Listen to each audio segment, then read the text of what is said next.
Howdy. Have you ever thought to yourself, Kenshi is pretty difficult, but how could one make it harder? Well, thanks to the Impossible Start mod by Clouds in the Sky, we now have the ability to start a new playthrough limbless, 1 billion cats in debt, and hated by every major faction in the game, with the added difficulty of being thrown into a cannibal camp. Now, the mod recommends starting as a skeleton, and since I wanted to actually play Kenshi and not just have 2 hours of me respawning as a Greenlander in a cannibal camp, I'm going to honor that suggestion. One last note. This video features the first 3 installments of this challenge that I released a while back, but it also includes an additional 90 minutes or so of story, including a solid conclusion. The original 3 episodes have been modified to include additional scenes, different music, and some new camera shots that were not shown in the initial releases, just to keep everything fresh. With that, let's get into it. Meet Girth. He has no arms, no legs, and just went 1 billion cats in debt over some pictures of bored primates with funny hats. We're also hated by almost every faction in the game, and have a nice little bounty of 100k on our head. We start out in a cannibal village, but luckily for us, cannibals don't really seem to have an appetite for robotic limbs, instead seeming to only take pleasure in removing them and tossing them around like boomerangs. Left to his own devices, Girth began doing the only thing he could do in this situation: crawling, and crawl he did. The stealth XP gains were worth the sacrifice of having no limbs, in my opinion, but seriously, crawling is literally all we can do, so it's all we did. On the bright side, we don't need to worry about food since skeletons don't need to eat, but we do need to be worried about a wild Beak Thing walking in front of us or a Leviathan deciding it feels like crushing our skulls through the earth. By the end of our first day, we managed to catch a glimpse of a sunset over the hills. Poor Girth was too busy kissing dirt to see it though.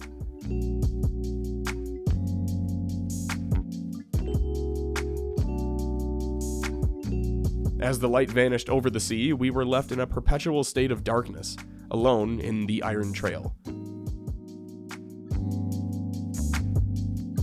If you're wondering why it's named the Iron Trail, well, because these things are littered throughout the landscape. Yes, they are alive, and yes, they will kill you.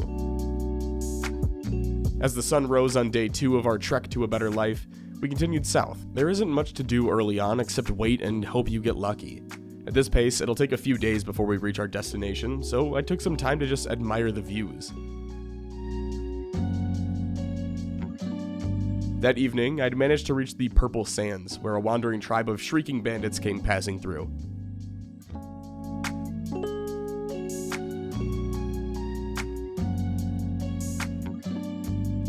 Luckily, my stealth is at 75 already, so they didn't seem to notice me. By the morning of day 3, we came across our first ruin. It's the only set of ruins in the Purple Sands, but there's a chance it's got some limbs here for us to use. I figured it was worth a shot since we were passing through anyway, so Girth began making his way over towards it. Naturally, it took the better part of the afternoon to make it the few hundred feet to the entrance, but we made it nonetheless. The only downside? Well, in case you haven't noticed, Girth's got no fucking arms, which tends to make lockpicking a little difficult. After spending almost 4 hours looting the place, we came away with nothing. This was essentially a mini obstacle course designed to laugh at cripples, and I fell for it. You know, there is something to be said about watching your solo torso crawl through shit at a whopping 1 mile an hour. You can learn a lot about yourself through this process, and what I've learned is that I'm incredibly impatient. We're about to enter the Shrieking Forest though, so at least we're making progress. Don't mind the trees, by the way. They took one look at Girth and felt the need to try and prove a point that size does matter, but Girth knows. One of the more nerve-wracking portions of this crawl came towards the end of day 4. There's this small valley in between some hills that I needed to pass through. It was just my luck that it happened to be one of the main crossing points between dozens of bandit patrols.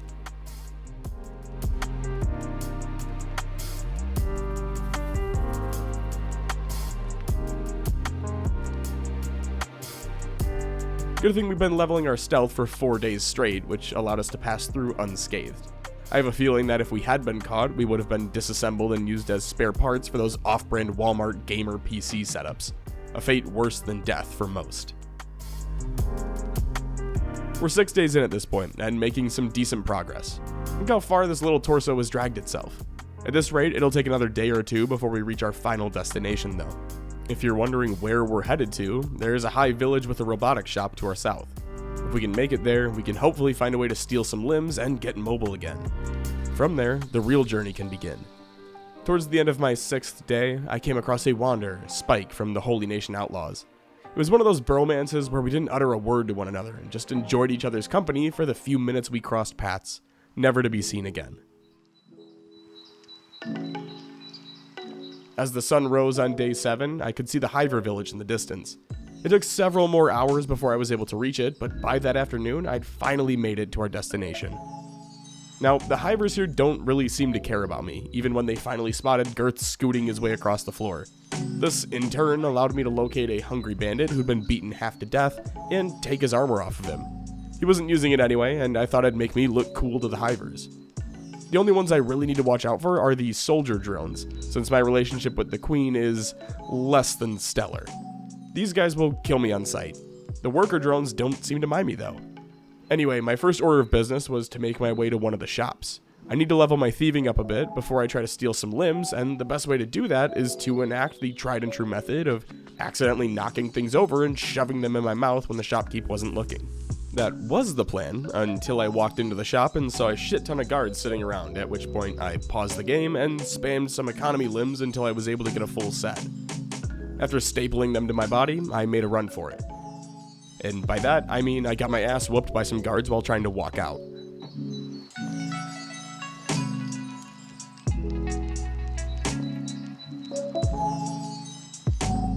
After catapulting Girth into the air and leaving him for dead, I simply waited out the reboot time, healed up, and crawled to relative safety. My thievery is still level 1, so I figured taking a shot at the general store couldn't hurt, and went back in for more. There was a bottle of cactus rum sitting on a barrel that I was able to reach. I'm not sure how the guard didn't see me, considering I was laying just a few feet from him, but that didn't stop me from repeatedly dropping and picking up this precious 481 CAD bottle of rum, taking my thieving all the way from 1 to 35 before wanting to climb into an oven and turn it on. The problem is that this isn't even close to what I need to actually complete my kleptomaniac arc. The arms I have right now have an 80% debuff to thieving.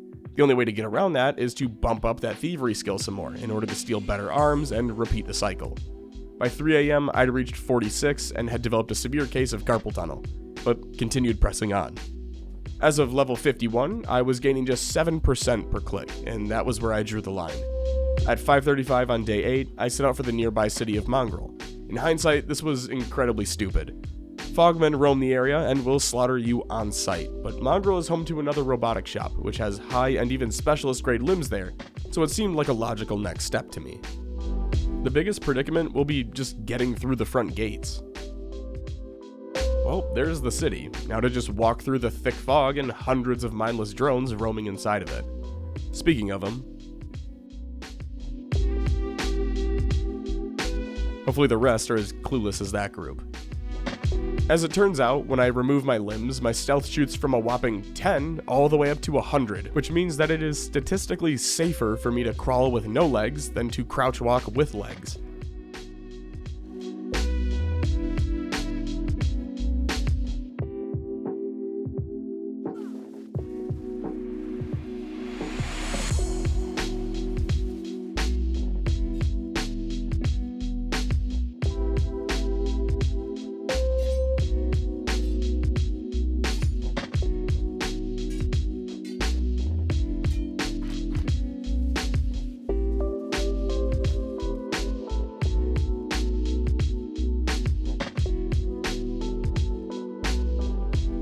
And that right there is why we crawl.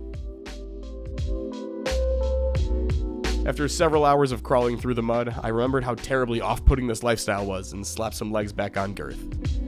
We arrived at Mongrel at around midnight, going into our 9th day, only to be assaulted by the guards almost immediately.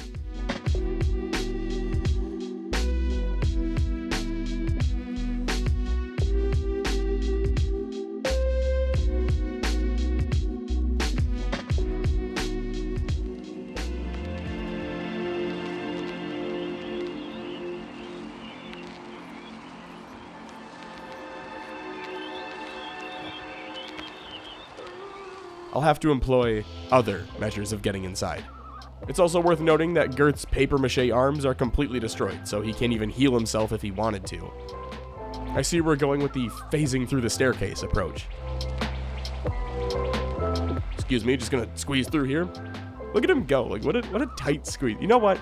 Good for Girth. He managed to sneak his way directly underneath some guards and a killer robot spider without dying. I'd say that's worth a round of applause, or, I don't know, a like on the video, that'd be neat. Anyway, now that we're inside, we will simply need to invoke the tactic of not being seen by anyone ever. All of these guys will kill me on sight, so best not to ask them how their evening is going. Initially, this was a disaster. Everywhere I turned, guards were on the lookout for me, and if it wasn't guards, it was killer robot spiders. Eventually, I managed to find my groove though. You see, if you remove your legs, you'll need to reboot for a few seconds, causing the guards to drop aggro on you. From there, you just need to wait for them to walk away before moving back into stealth and continuing forward.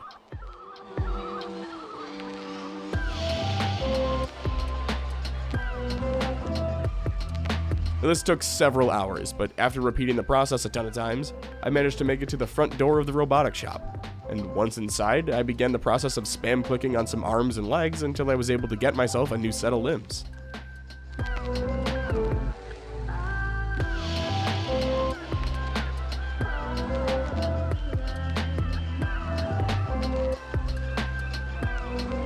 Obviously, this pissed off the shopkeeper, so I ran behind the building to hide and heal up until a guard found me.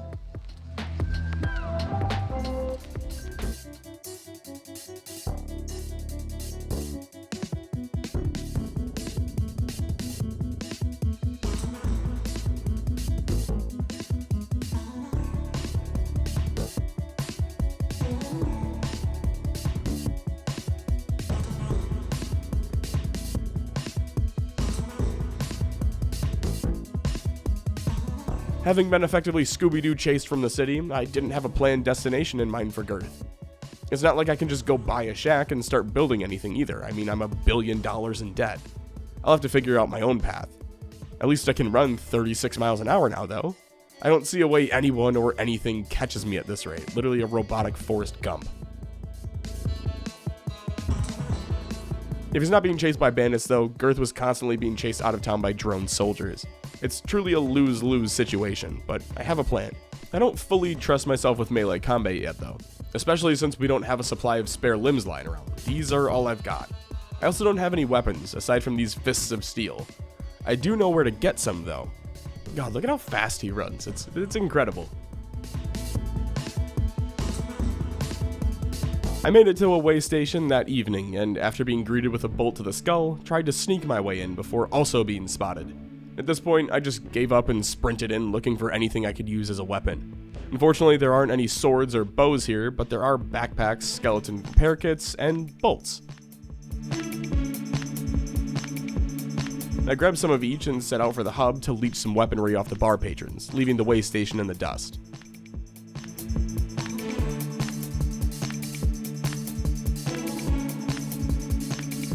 Of course, I had to make a quick pit stop at Squin to steal some maps as well.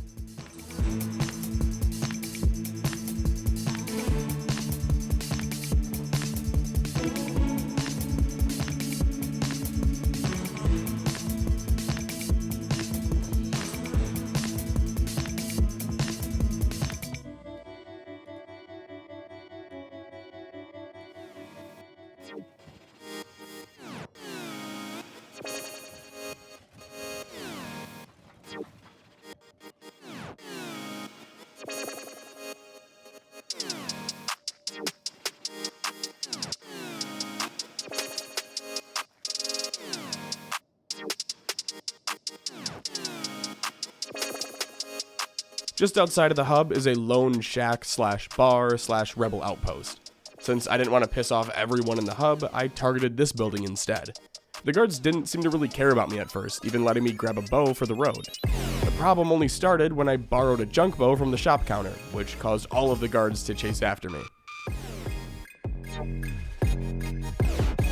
After luring them out into the open, only one continued pursuing me, and this is where he royally fucked up.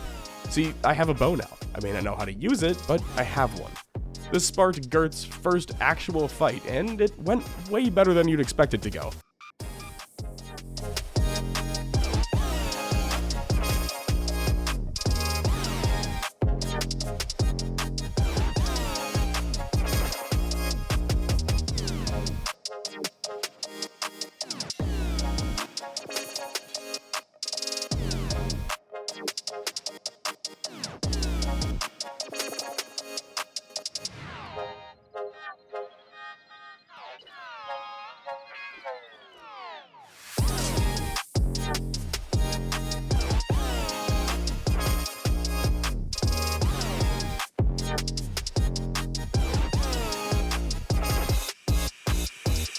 After shooting bolts into the dirt for 2 hours, I finally managed to incapacitate the ninja, looting him for his cool black rag shirt and katanas. And just like that, we have weapons. At this point, the world is ours for the taking. The only real holdup is the degradation of my robot body. We'll need to find a skeleton bed to recharge at, but I don't know of any that I can just use for free, which leaves me with one option. I'll need to start my own outpost, build it from the ground up, and research my way into owning my own personal skeleton bed. That'll take some time though, and I have many enemies to get to. The goal is to be fully self-sustainable. Sure, I can steal building materials and iron plates, but that would require constant runs to and from Squin, which is the closest city that has those supplies. That being said, I'll need to steal some initial items to help get me started.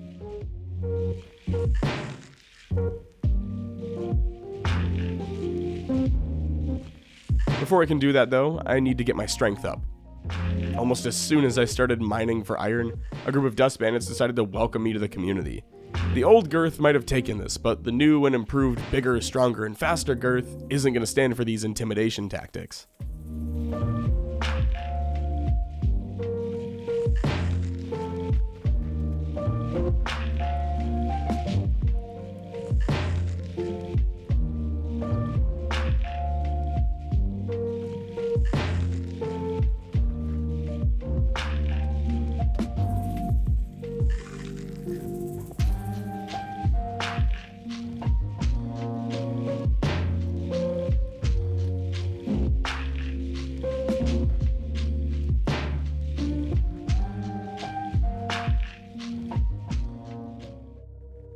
The fight lasted for hours, but over time, Girth was able to chip away at their numbers. See, Girth alone doesn't stand much of a chance. He can wing some shots at the group and deal small amounts of damage while praying for blood loss, but the true heroes are the Dust Bandit bowmen sitting in the back. As long as I can keep the bandits in front of me, the bowmen will friendly fire their own men, dealing more damage than Girth and having an overall larger impact in the fight. And that's not to say Girth can't get some hits in on his own though.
After around 5 hours of fighting, the Dust Bandits waved their Frenchmen's flags and ran for the hills, but Girth wasn't having it, choosing to practice his MMA skills on a crippled bandit left behind.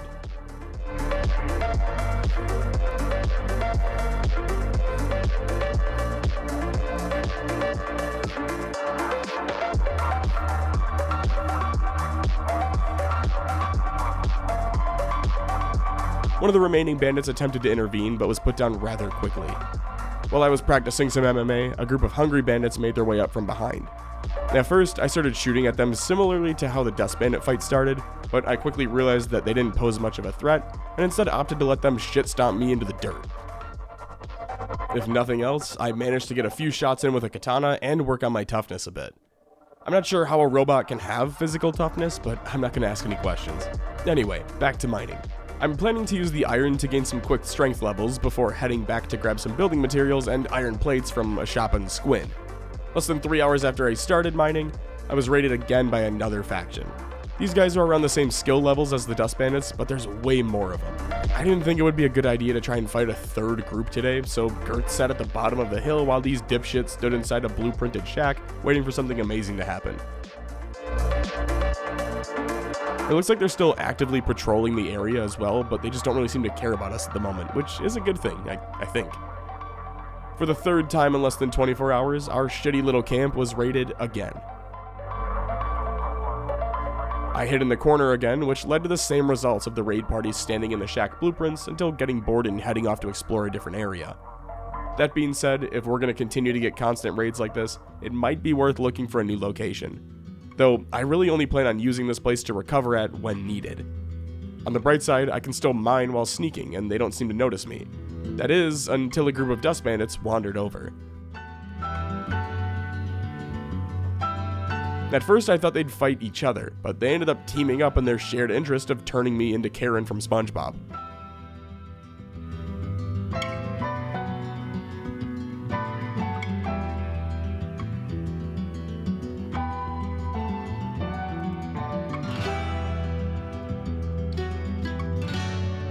I really can't catch a break, can I?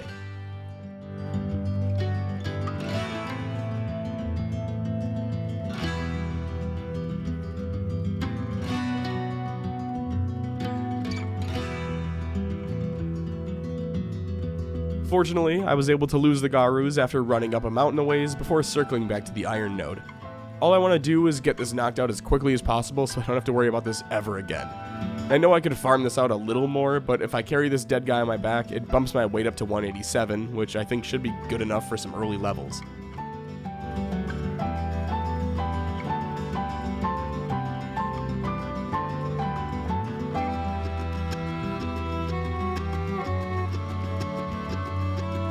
This has got to be the most awkward thing to explain to some random passerbys. Like, oh hey, don't mind me, I just have a backpack full of iron and a dead guy over my shoulders. It reads like something some shitty TikTok fitness guru would tell you to do, but hey, you can't argue with the results, I guess.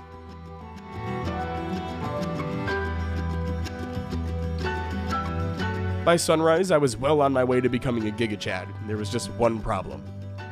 I hate these things with such a burning passion. After losing the Garus again, I dropped a wooden backpack full of rocks back at the shelter and began making my way down to Squin. Before we do anything though, I need a bigger backpack, which means it's back to the travel shop. Luckily for me, most of the guards that chased me out of the city were still taking their sweet time walking home, so the city was fairly abandoned compared to what it should be. Getting into the travel shop was a breeze as well, and they even had some building materials in there for me, so I grabbed another backpack, the mats, and some more maps before running out of the gate.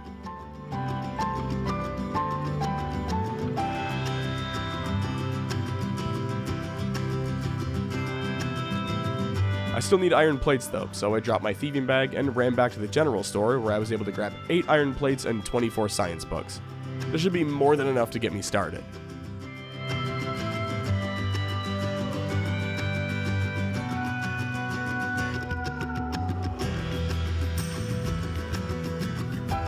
I was able to build the shack out within a few hours and even start on the research bench before realizing that I wouldn't have enough material to make a stone mine. In the end, I had to disassemble the research bench in order to make sure I could build up the mine and the processor. It's for the best though, since I'll be able to make my own building mats with the same stone processor once it's up and running.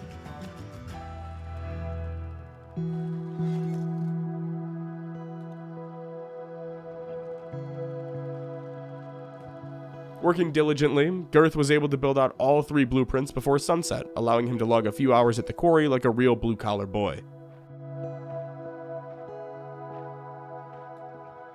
After working 3rd shift at the quarry, Girth clocked in at the stone processing plant at 7:30 that morning to see just how many building materials 6 raw stone could get him.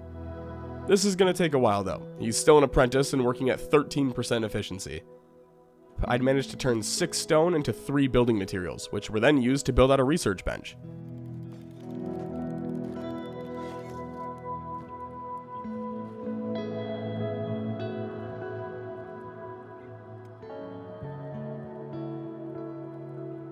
While I was planning out my research tasks, the dust bandits returned, this time looking for a fight.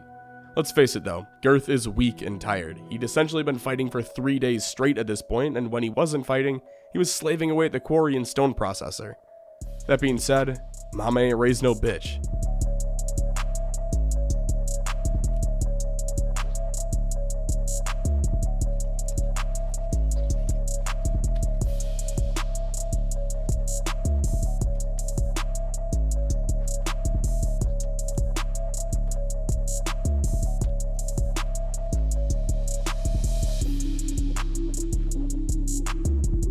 The plan was simple: target the war leader. He was the one talking all the shit. My mindset was, if I can take out the leader, the rest will crumble and run.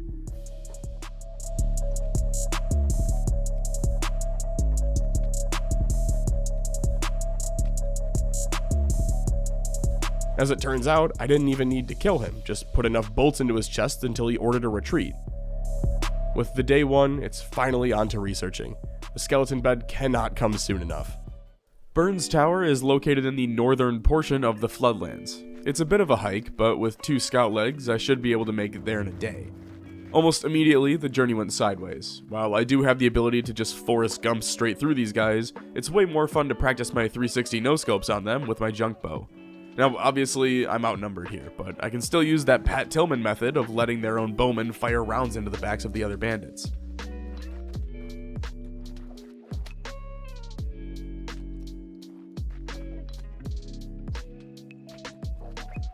That's not the only effective method, though. See, sometimes you can even get a little lucky and have some escaped servants come waltzing in, splitting the dust bandits into 2 smaller groups.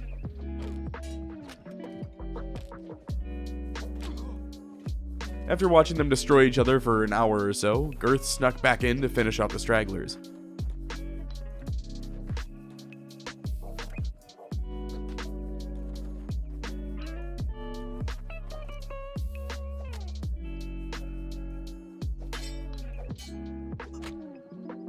I really only need one to pull this off, so I kidnapped the strongest bandit I could find and brought him back to base, where I started mining iron.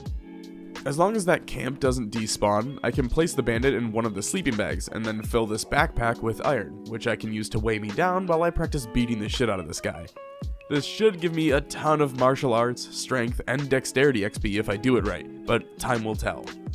The bandit's injury is getting worse though, and I don't have any medical supplies to heal him with, so I headed back to the nearby rebel base to steal some. Since my stealth is so high, I was basically able to just walk in, take what I wanted, including an eagle's crossbow, and walk out without issue. With the dust bandit in a recovery coma, I returned home and continued mining. That lasted for about an hour, until a small Shek war party made their way up to the mountainside. There's not really anything I could do here. Girth is too underleveled to really stand a chance. I mean, his best weapon is a dinky little crossbow used by roaming bandit groups. I used this as an opportunity to work on toughness, allowing them to quite literally pummel me into the dirt until they'd had their fill.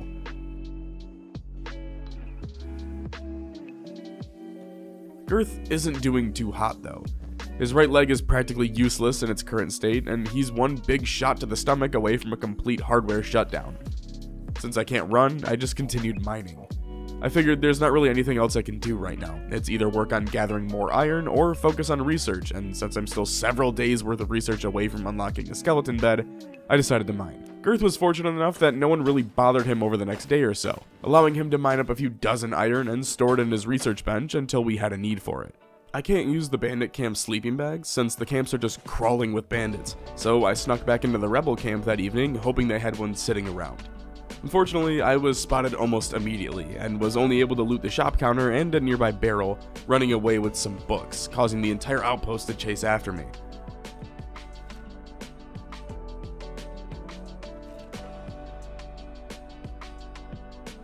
With the ninjas hot on Girth's tail, I did the only thing I could think to do in this situation, and ran straight into a dust bandit camp, causing a fight to break out.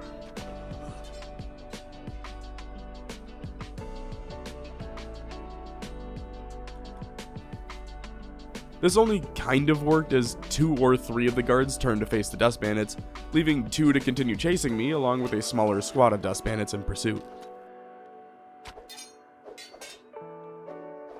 After making it back to base, I tried helping the dust bandits in the fight, only to end up in a 1v1 against a guy wielding one of those Japanese paper fan things as his weapon, only instead of paper it was razor sharp steel.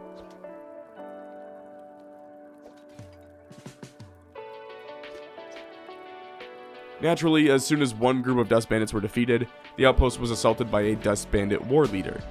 While they sat there shouting at Girth, he engaged the ninja guard.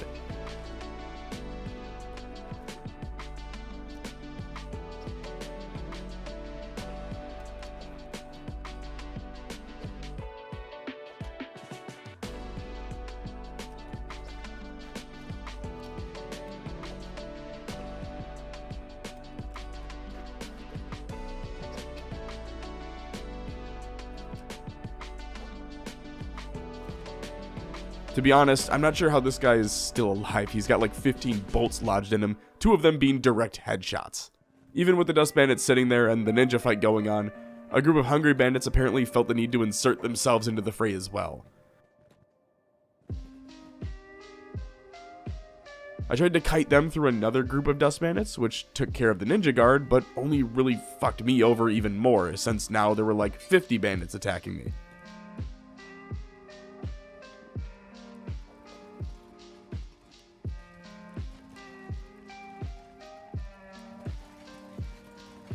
With Girth incapacitated, I'm not really sure what happened to the bandit I was carrying. I'm assuming he just ran away.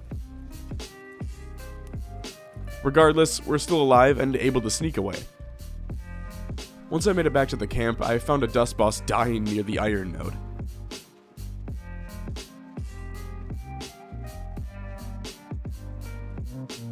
When I entered my shack though, I found the entire war party of dust bandits just idling around.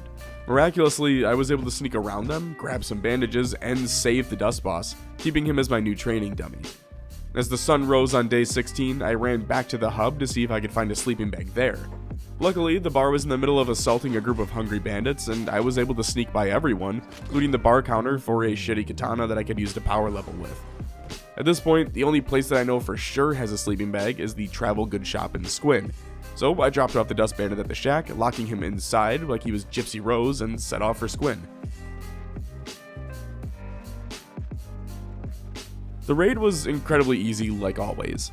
Since my stealth is so damn high, I can practically walk down the middle of the street without worry. From the travel goods store, I was able to walk away with 2 sleeping bags, some medical supplies in case I needed them in the future, and a ton of books. While on my way out, I figured I should stop at the armor shop to see if I could find some samurai armor as well, since I read that a decent set will help you level your combat skills much faster.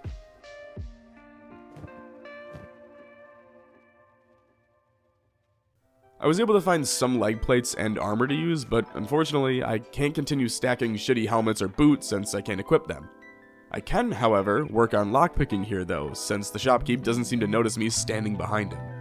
You know, I was worried this was gonna happen, but when I made it back to the shack, the dust boss was gone.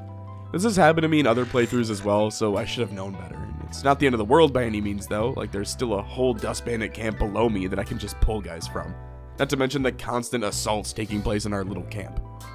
Regardless, I placed the sleeping bags almost touching each other. This way I should be able to kidnap 2 bandits, and there's a chance I can hit both of them at the same time, doubling the XP I would gain. In order to kidnap dust bandits though, I'll need a higher assassination level, since mine is sitting at a whopping 1.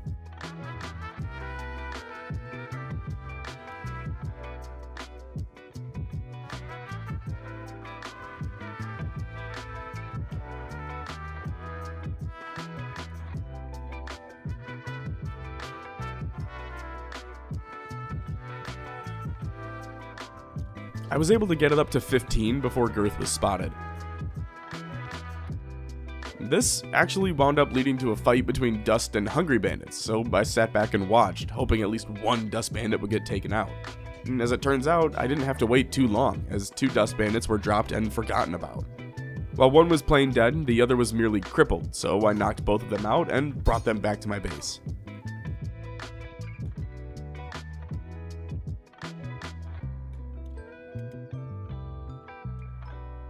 This was a huge pain in the ass, since as soon as one was inside, the other would escape, so I ended up beating both of them into comas until I could position them properly. Oh, I also moved the sleeping bags inside so that I could lock the door. That way, even if they woke up and ran, I could knock them back out before they fully escaped.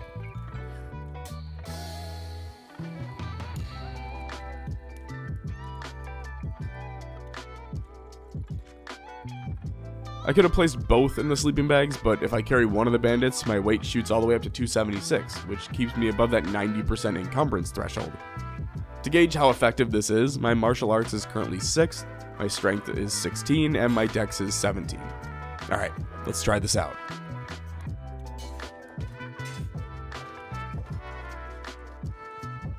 Alright, this isn't going nearly as well as I thought it was going to go.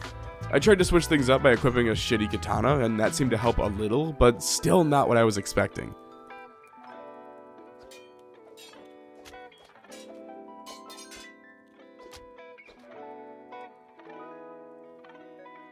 I managed to do some Tetris-styled inventory management, which got me all the way up to 346 weight, so I tried that for a while to see if it improved my results.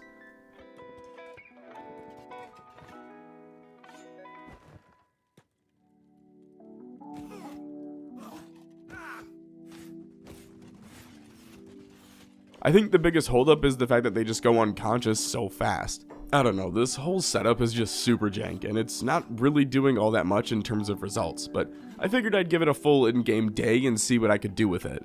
I did manage to kick one of the bandit's legs clean off of his body, which, for being honest, it's pretty fucking sweet, but it did more harm than good.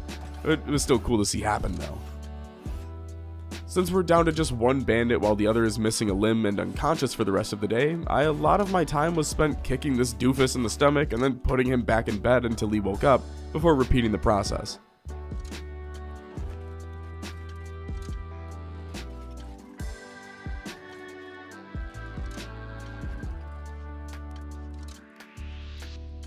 During one of these fights, the Dust Bandit quite literally phased through the wall and just started walking away. And I didn't want to piss off Jesus, so I just let him go, accepting my fate.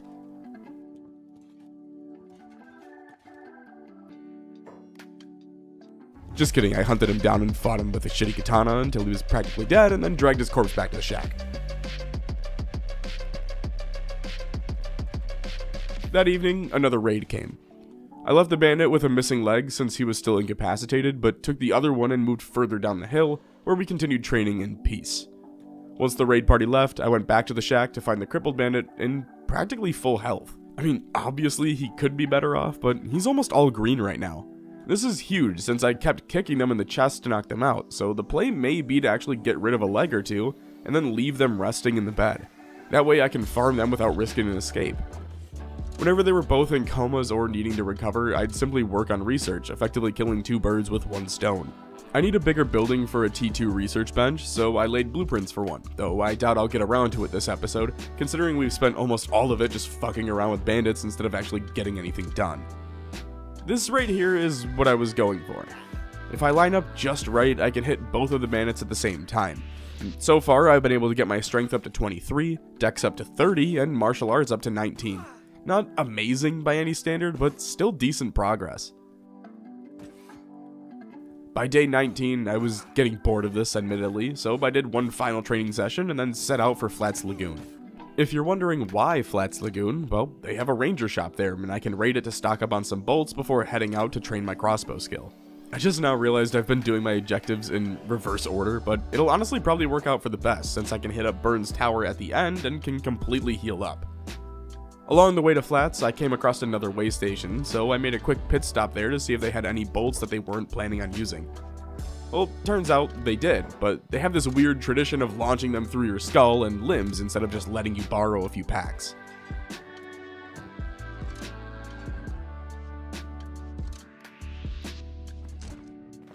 Regardless, I was able to escape with around 900 regular bolts that I can use.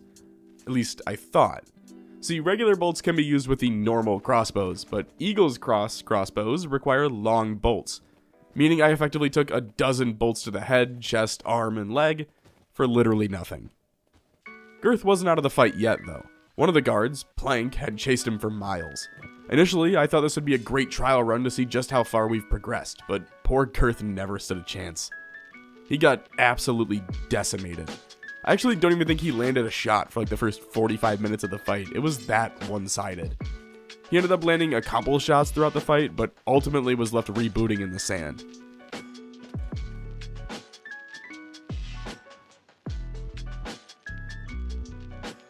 On the bright side, he's a skeleton, and skeletons are able to fully heal to an extent, allowing Girth to be back on the move by late afternoon and arriving at Flats Lagoon by nightfall.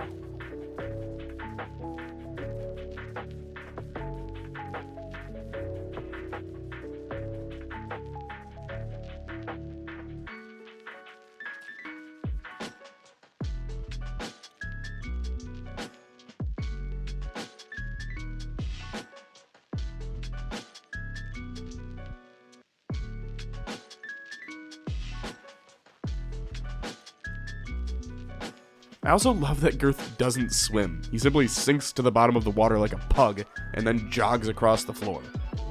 Truly a spectacle to behold. Unfortunately, I forgot that since every faction in the game has a -100 rating with us, they like to greet Girth with a harpoon to the skull every time they see him. How thoughtful of them. Anyway, I was able to break into the ranger shop and grab 3 sets of long bolts, which gives me a total of 150 of them. Ideally, I would have liked to find way more, but considering they were about to put me on the casting couch, I'm just glad I got out alive. Well, almost. One of the guards chased me for a considerable distance, but I have bolts now, so let's try them out.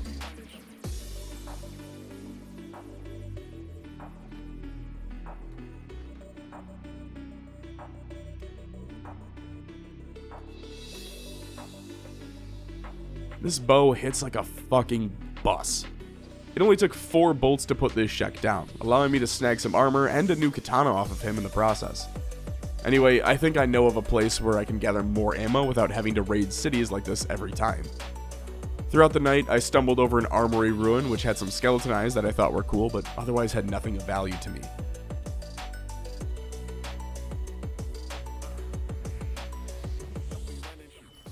Welcome to Sniper Valley, home to some of the most vile creatures in all of Kenshi.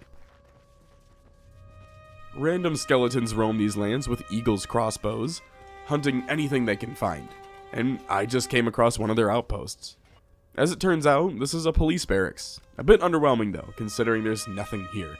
Regardless, it's a prime location to fight some sniper bots and walk away with a few extra bolts and maybe a stronger bow if we're lucky.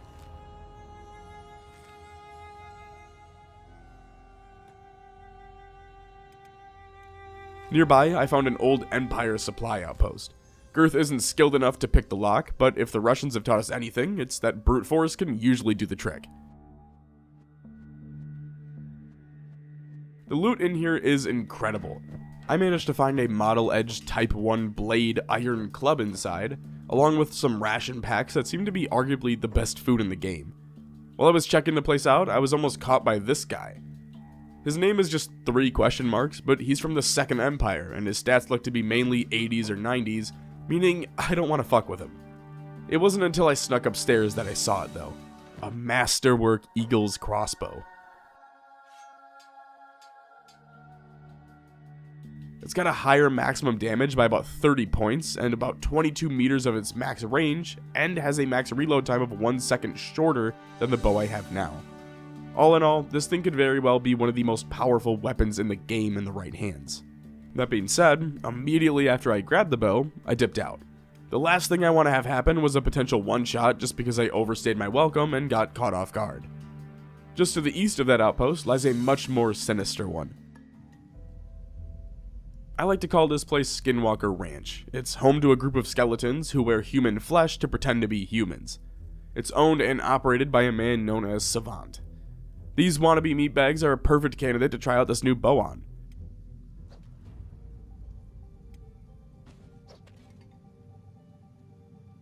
Unfortunately, as soon as I started firing off rounds, a group of Legion scouts approached and started shooting at both the Skin Bandit and myself. I'm not 100% sure who they're affiliated with or if they have any affiliation at all, but I'm not planning on asking them. First though, I need to deal with this freak.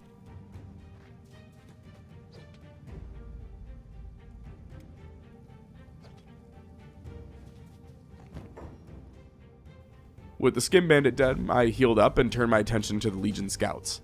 I don't believe they have eagle's crossbows, so I have the range advantage there.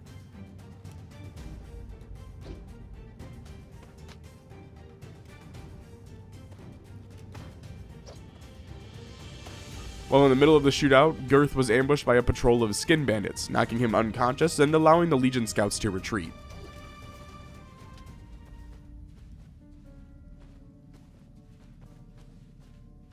Girth's right arm is completely destroyed, and his leg isn't too far behind. At this point, I think it's safe to say I need a skeleton bed, and fast. The only problem? Well, Burns Tower is damn near across the entire map.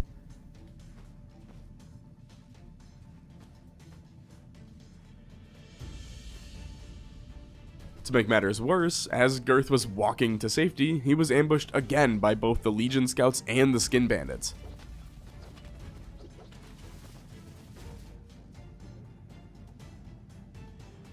Luckily, we were able to somewhat recover and continue our journey back home. Originally, I was planning to farm Leviathans for some easy crossbow XP, but given the current predicament, I think I just need to focus on reaching Burns Tower before any more unexpected surprises come our way. Near midnight, I came across a group of scavengers, seemingly having defeated a sniper bot and black gorillo. I chose to wait until they left the area, then looted the sniper bot for anything of value. There was another lane nearby, but both were stripped clean. Further along the hill, I found a scavenger healing his teammate, so I knocked him out.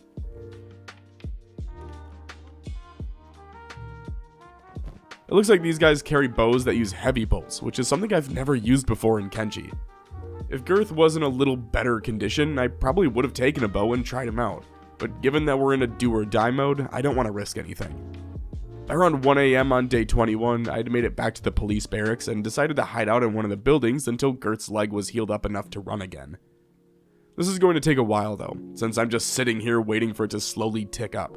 There's no bed or anything that'll help it recover faster, I've just gotta be patient.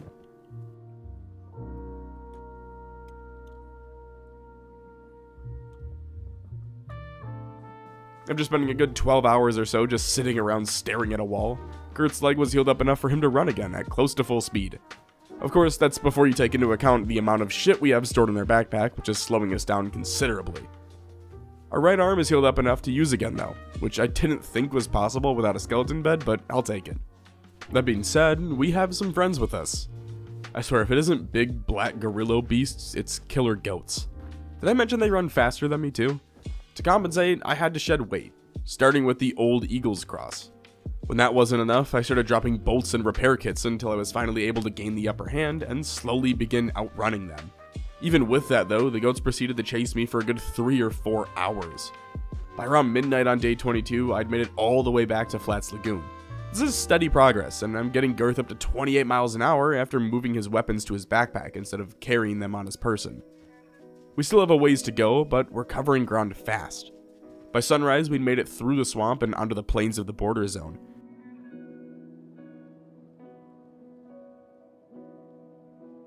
And by 8:30, we'd made it back to Schitt's Creek.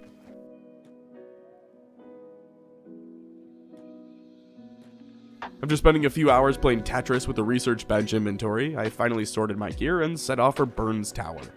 The path to it will take us through the heart of the Holy Nation Empire, so I can only imagine this will be a delightful trip. Funny enough, instead of taking that route, Girth went off course and ended up taking a detour all the way into the Foglands. I'm not sure what possessed him to go this route, but it was a nice trip down memory lane. You know, if a nice trip is witnessing pale hivers cannibalize their enemies. They even tried to attack Girth, but luckily he's got that masterwork bow that one-shots these demons. I mean, he can also run damn near 40 miles an hour, so I'm sure that helps as well. A lot of this journey felt eerily similar to the escape I'd made as a measly torso, just a month prior. Passing through Obedience was unsettling to say the least. It feels more like a graveyard for ancient mechs than anything. The entire landscape is littered with these extraordinarily massive skeletons all laying half buried in the sands.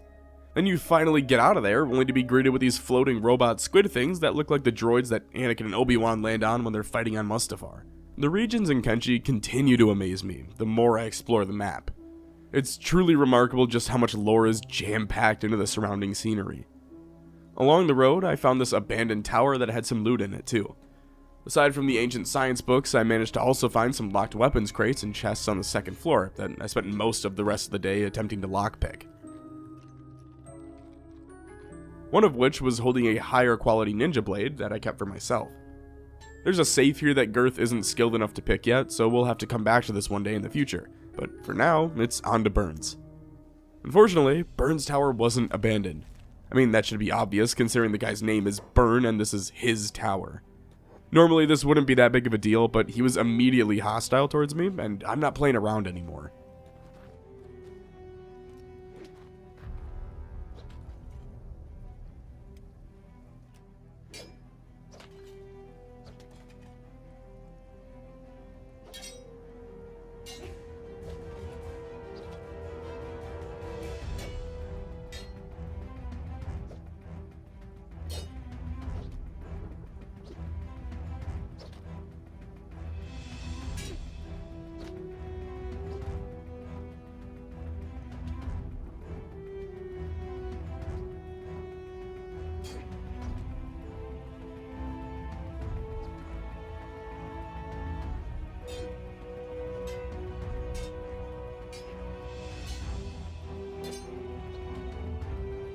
This may have been the first circumstance where Girth was in complete control of a fight from start to finish.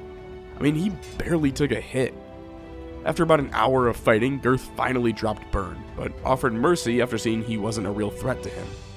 We even repaired him and saved his life, considering his chest was practically caved in. That being said, as soon as Burn was able to, he stood up and charged Girth again.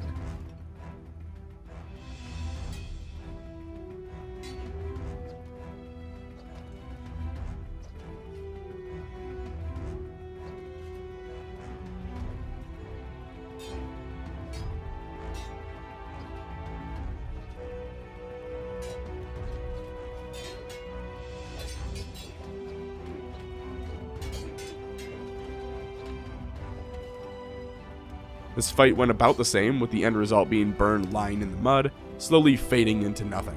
This time, however, there would be no mercy, and Girth left Burn to die as he headed into the tower.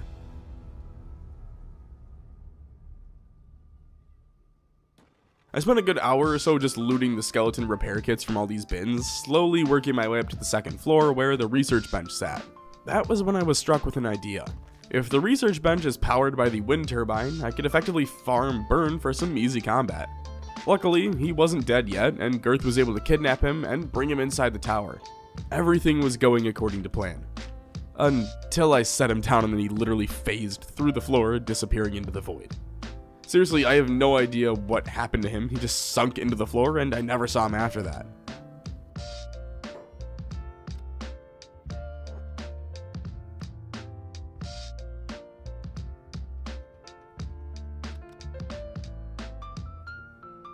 Oh, I came all this way. It'd be a shame to let this skeleton bed go to waste.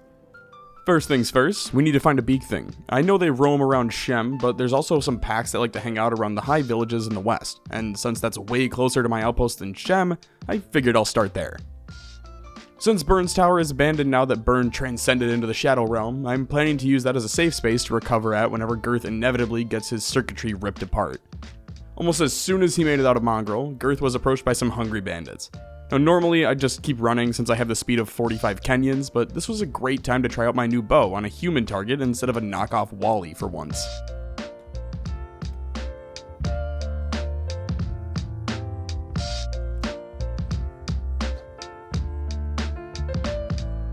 Yeah, this is gonna be a good time. After seeing their leader get 360 YY no-scoped, the rest of the bandits immediately fled, which was kind of a bummer, but also, I mean, come on, who's gonna be able to withstand shots from this thing once my dexterity is boosted up? Anyway, there's some scrawny cannibals in the area, but as we figured out from the start, they don't seem all that interested in Girth, instead focusing on the larger, bigger targets, which is hurtful but understandable. I do think it's funny that all the scrawny cannibals look like ants if you zoom out though. I'm getting sidetracked, so back to hunting for Beak Things. Some Garus eventually aggroed onto me, but they're not worth it, so I just continued running, and good thing I did, because I ran right past a Beak Thing. And it's all alone, too. It took a few bolts, but Girth was able to put this thing down relatively easily. The only problem is that I don't have a med kit on me, so I can't stop the bleeding and keep it alive.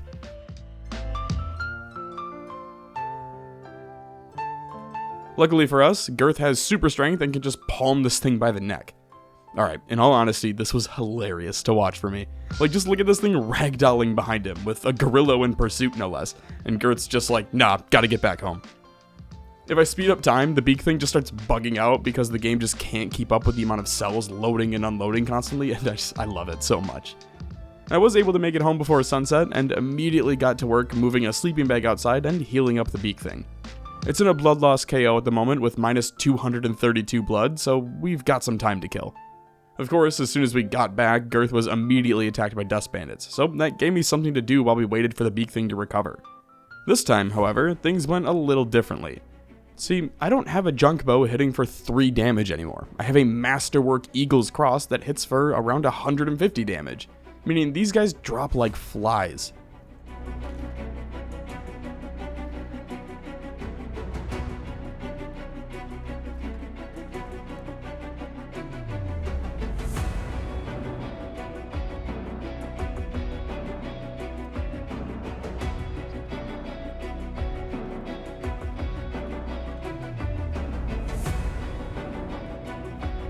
In total, it took just over an hour and 5 dead bandits before they decided to retreat.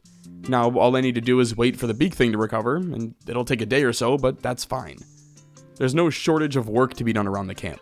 I still need to build out the storm house up the hill, so that's what I focused on.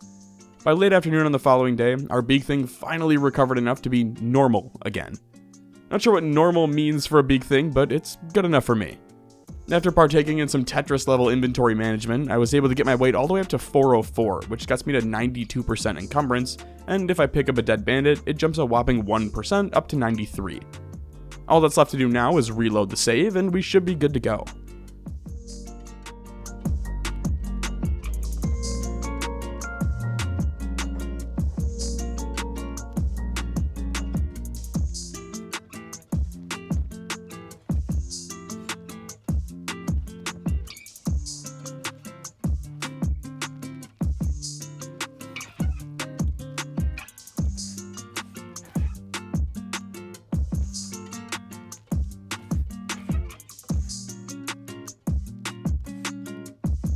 Alright, things are progressing way faster than whatever we were getting with the bandits last time around. It looks like it's just stuck on the bed, which is great for us since it can't attack. I'm still running into the same problem as last time though, where I'm only targeting its stomach, so I'm knocking it out incredibly fast. No one tell PETA though, I don't want them doxing me because I kidnapped Littlefoot from the Land Before Time. On the bright side, it looks like the Beak Thing still gets the healing bonus from using the sleeping bag, so it only takes around 2 hours or so for it to heal back up to a reasonable state, and I can just keep mining iron during that time to continue stacking weight. Since I've got the attention span of a goldfish, I was playing Retro Bowl while waiting for the Beak Thing and didn't even notice that Girth was hanging out on the casting couch instead of mining. When the bandits were finished with him, he simply got back up, fixed himself up, and took out his repressed rage on the Beak Thing yet again. We're up over 10 levels in martial arts at this point, and about 2 or 3 in strength. I don't even know what my dex was, but it looks like we're doing really well so far, which is very reassuring to me. That afternoon, I swapped over to the shitty katana so that I could work on my melee attack and katana skills some more.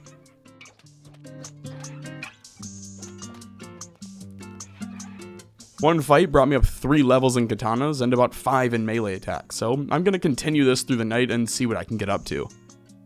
Whenever the Beak Thing would get low on blood, too, I would just swap out the katana for some MMA training so that it didn't fall into a blood loss coma again. For shits and giggles, I even tried out a saber since I had no XP with them, and managed to get up to level 8 before I had to hide from another bandit attack. Unfortunately, the bandits aggroed onto the Beak Thing and dropped it into another coma, which really sucked, but it is what it is. I'm not sure what I was thinking early on here either, and I'm glad I came to my senses sooner than later. I just went 2 days doing nothing but training combat, and now I finally had a chance to try it out. I used the Eagle's Cross to take out a few enemies before switching to martial arts, and good god, Girth is going to be unstoppable. I can use martial arts to take out practically anyone, and then use the bow to hit any of the archers or retreating enemies. It's the perfect combo.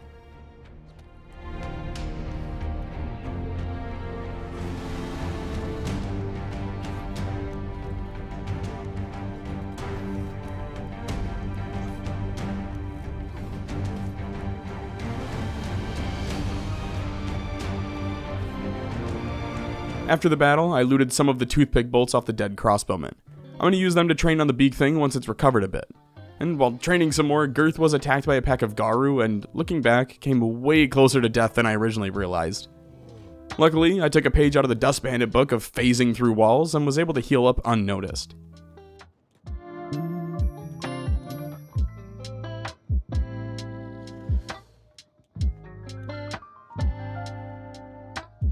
Alright, so here's my plan. If I try to level crossbows by shooting the Beak Thing, it's going to take forever since it'll keep going unconscious. But if I build something to put in front of it, I'll be able to level up quickly without actually doing damage to it. Since I don't want to waste all this time building things right now, I figure I can just stand behind this iron node and hopefully just fire arrows into it. That being said, it'll have to be a time where I'm not getting absolutely dominated by a lone bone dog.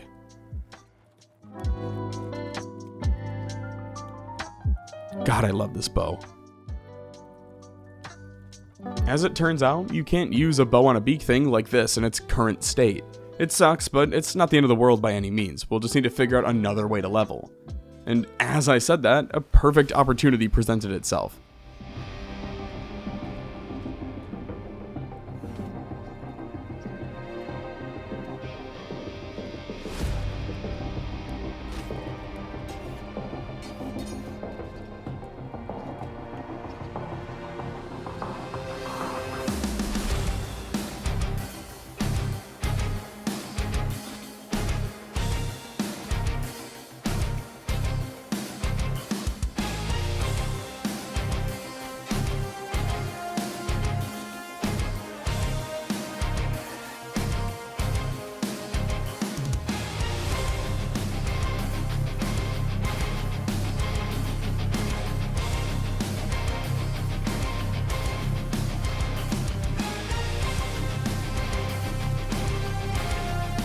After dealing with the hungry bandits, I kidnapped one, moved the sleeping bag outside next to the rock, and made plans to try the same method on him once he recovered.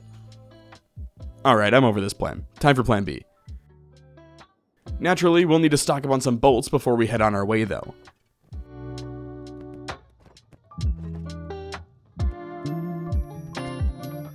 It's crazy to think that most of my day was spent hunting for Leviathans, which is hilarious when you consider just how massive they are. While scouting the area, I came across a group camp ran by the Reavers.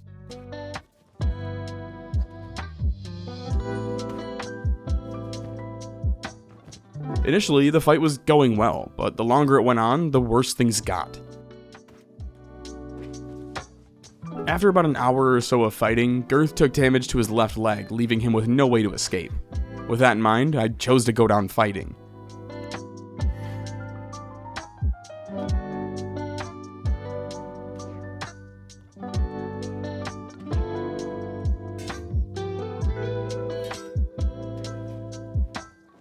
After knocking him unconscious, the Reavers enslaved Girth. There was actually a really cool exchange with one of the guards where he gave this big speech about how this is the start of a revolution and this is Girth's chance to prove himself and all that, but as soon as he walked away, I just broke out and made a run for it.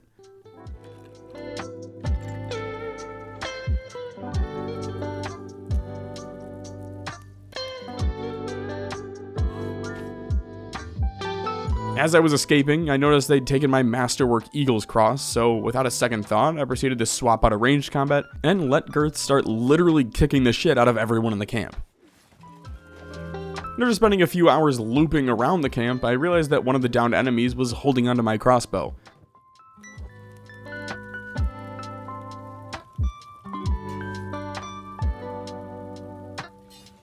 So I looted it off of him and sprinted out into the hills to make some necessary repairs. We have the advantage here, since Girth can heal much faster than any of the Reaver soldiers. The big issue, though, is that they can spot me from the guard tower before I get close enough, so any fight is going to end up tripping the entire camp. With that being said, it looks like the slaves are trying to revolt, so it's only right that we give them a hand.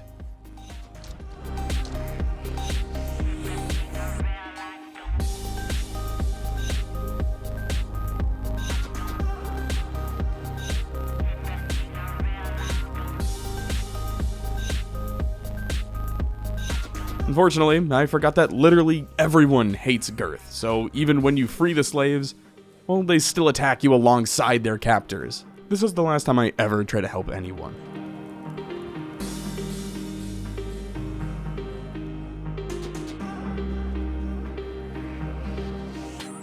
Also, they took my bow again.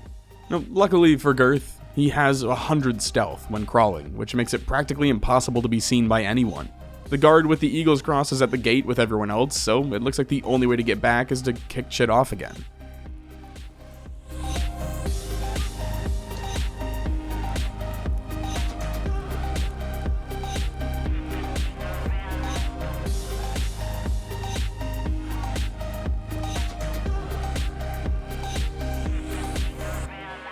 There's still a decent portion of the camp to get through, so I chose to spend my day doing that, since it's way more fun than just shooting Leviathans.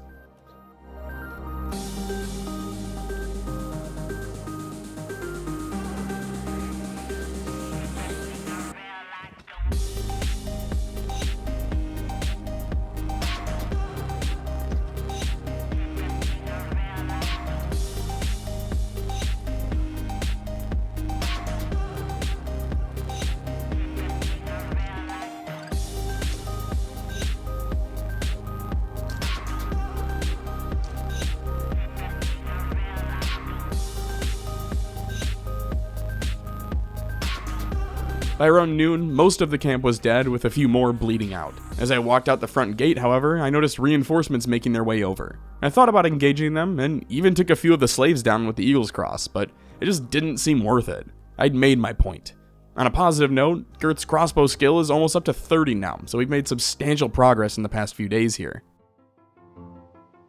Now, originally I was going to exclude this portion of the scene since I got absolutely shit-stomped, but I ended up getting into a duel with a sniper bot, and he completely fucked me up.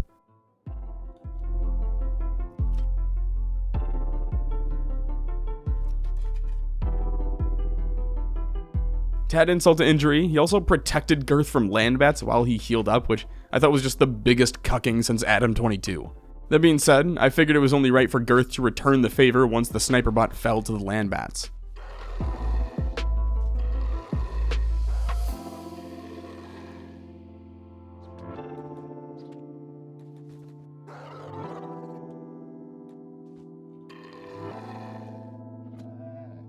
It may have taken several days of hunting and multiple side quests, but I finally came across a Leviathan while on my way home and just couldn't pass up the opportunity.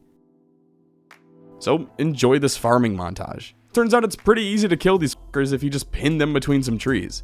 The hardest part wasn't even the Leviathans, it was escaping the drifters who would just randomly show up and start attacking me.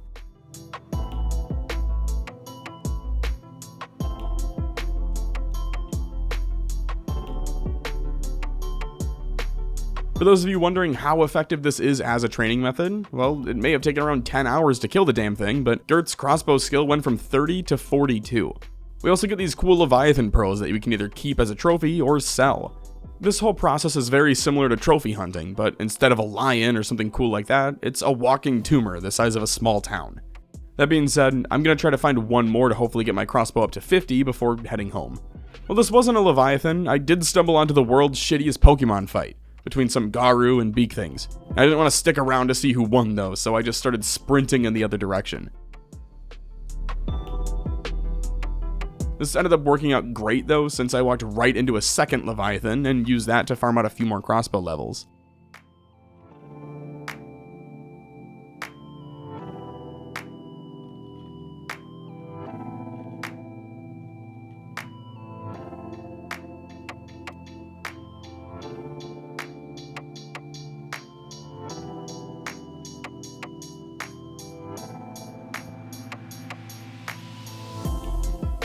By around 6 AM the following morning, I'd officially run out of bolts, though I was able to get crossbows up to 48, which should be more than enough for now. Sadly, I won't be able to grab another Leviathan pearl, but the levels were well worth the amount of bolts I went through. The journey home was relatively quiet for once. I didn't come across any bandit groups or anything like that, and actually the only stop I made throughout the entire run was at the way station in order to get some more bolts.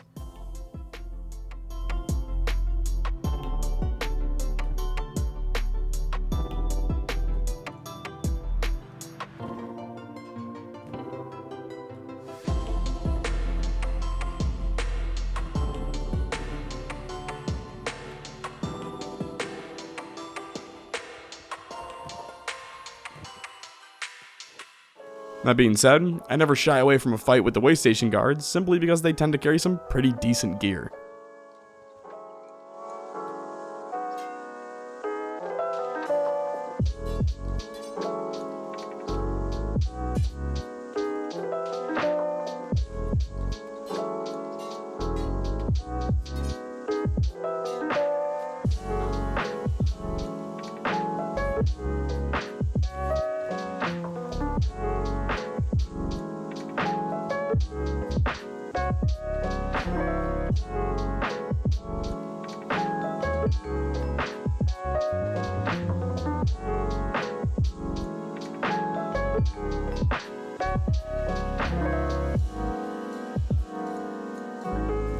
Outside of that, I made it back to Schitt's Creek that evening. We're running into a storage problem though. My research bench is completely full and my thieves backpack is loaded. Since I don't have anywhere else to continue hoarding my junk, I placed blueprints for a general storage chest and got to work making some building materials. If I'm being completely honest here, I've been severely neglecting this outpost, so I figured it's time to put in some work on it. I don't need anything crazy since this isn't going to be a permanent home, but I do want to get a working skeleton bed and maybe some prisoner cages so we can start recruiting some helpers.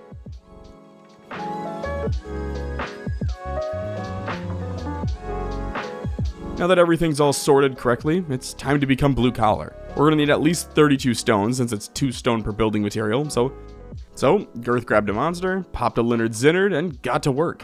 Seeing as we're operating at a whopping 13% efficiency, I think it may be time to bring on an extra hand. Now, the way I'm used to going about that is by either paying 3,000 to 6,000 cats and hiring on help, or forced freedom via caging and converting my enemies. But there is another way, or at least one recruit that I can get for free. Nearby lies the Dust King Outpost. Inside said outpost is a dope by the name of Cat, who will join up with you once you free him. To do that though, we'll need to fight through a few dozen dust bandits, but seeing as we've been doing that since we first built this outpost, I don't think it'll be much of a problem. Girth arrived at the tower just after midnight, and after picking the lock in the gate, was able to sneak into the grounds. It looks like they're all getting ready for the world's lamest slumber party, so I decided to just wait a bit longer for them to fall asleep before sneaking in. A good thing Girth spent his youth perfecting the Naruto run, made famous at the battle for Area 51 some years ago. Utilizing this form, he was able to sneak past most of the bandits, even killing a guard and looting the armor for Cat. Good thing Girth is so good at sneaking, because as soon as he let Cat out, he charged one of the bandits, immediately undoing all of the work Girth just did to get here. Let me paint the picture. There are currently 3 floors up on a tower with at least 15 bandits below them, so I had Cat make a run for it while Girth got to put his martial arts skills on display.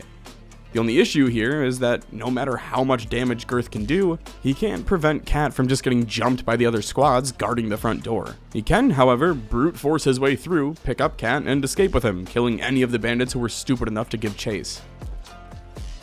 I mean, it also helped that a group of hungry bandits was passing through and decided to pick a fight with the dust bandits, but that's not how I'm choosing to remember this.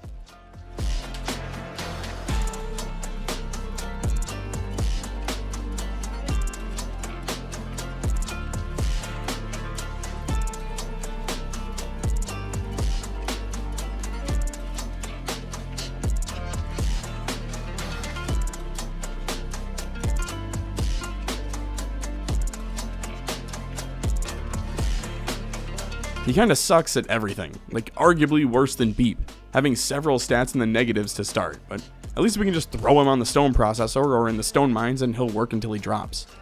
Actually, speaking of Beep,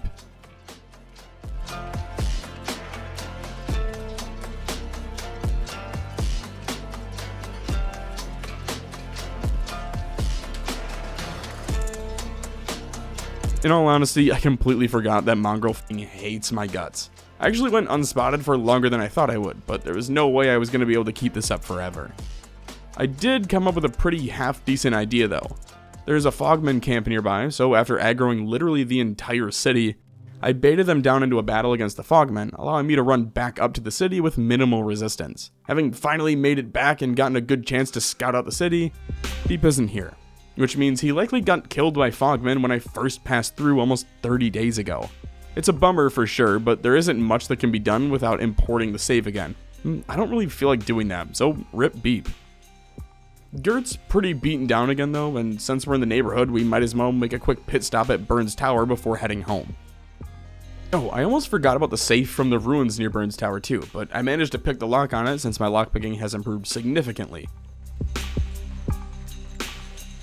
Inside, I found a specialist grade spring bat, which uses heavy bolts along with some skeleton components and a high grade swamp mask.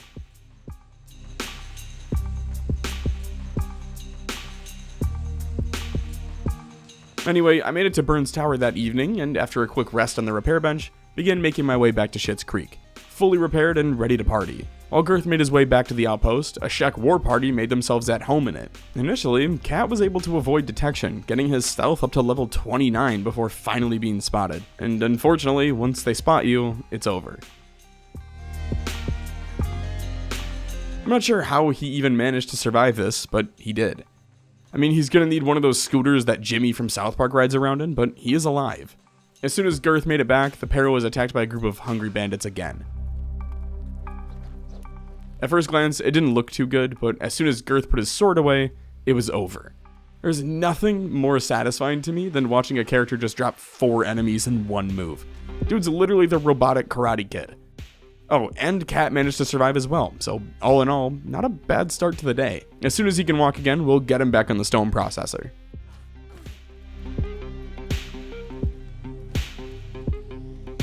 Well, we technically doubled production with 2 of them on it. I mean, the max is only 40%, so 26 isn't that bad. It's bad. Of course, though, as soon as we started working, another raid kicked off. In this case, Girth fired first and took out the war leader before he even finished his speech. Kinda kicked the door out from under him. Get it? Because he's missing a leg? Anyway, after that, all it took was a few more bandits to go down, whether by bolt or sword, and it didn't really seem to matter.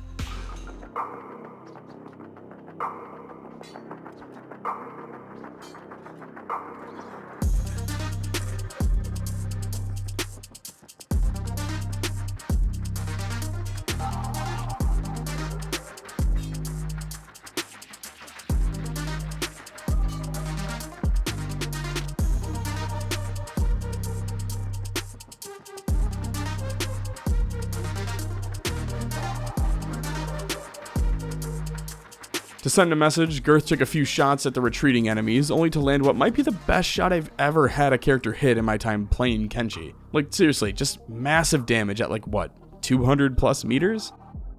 If this is what it's like at level 49, I can't wait to see what 75 and 90 are like. Anyway, with the raid done, it was back to processing stone, or at least I thought. You'd think these guys would get the hint at some point, right?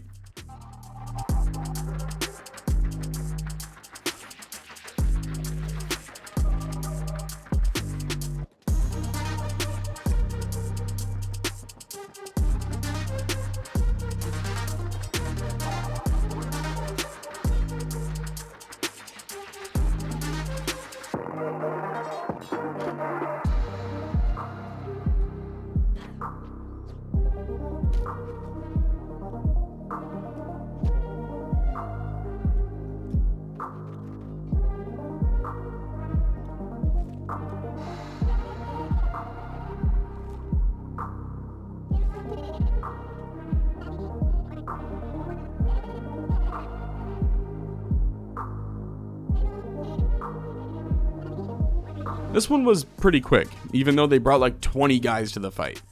Because I aggroed them so early, they didn't actually really know what to do, and didn't seem to acknowledge Cat at all, which was great.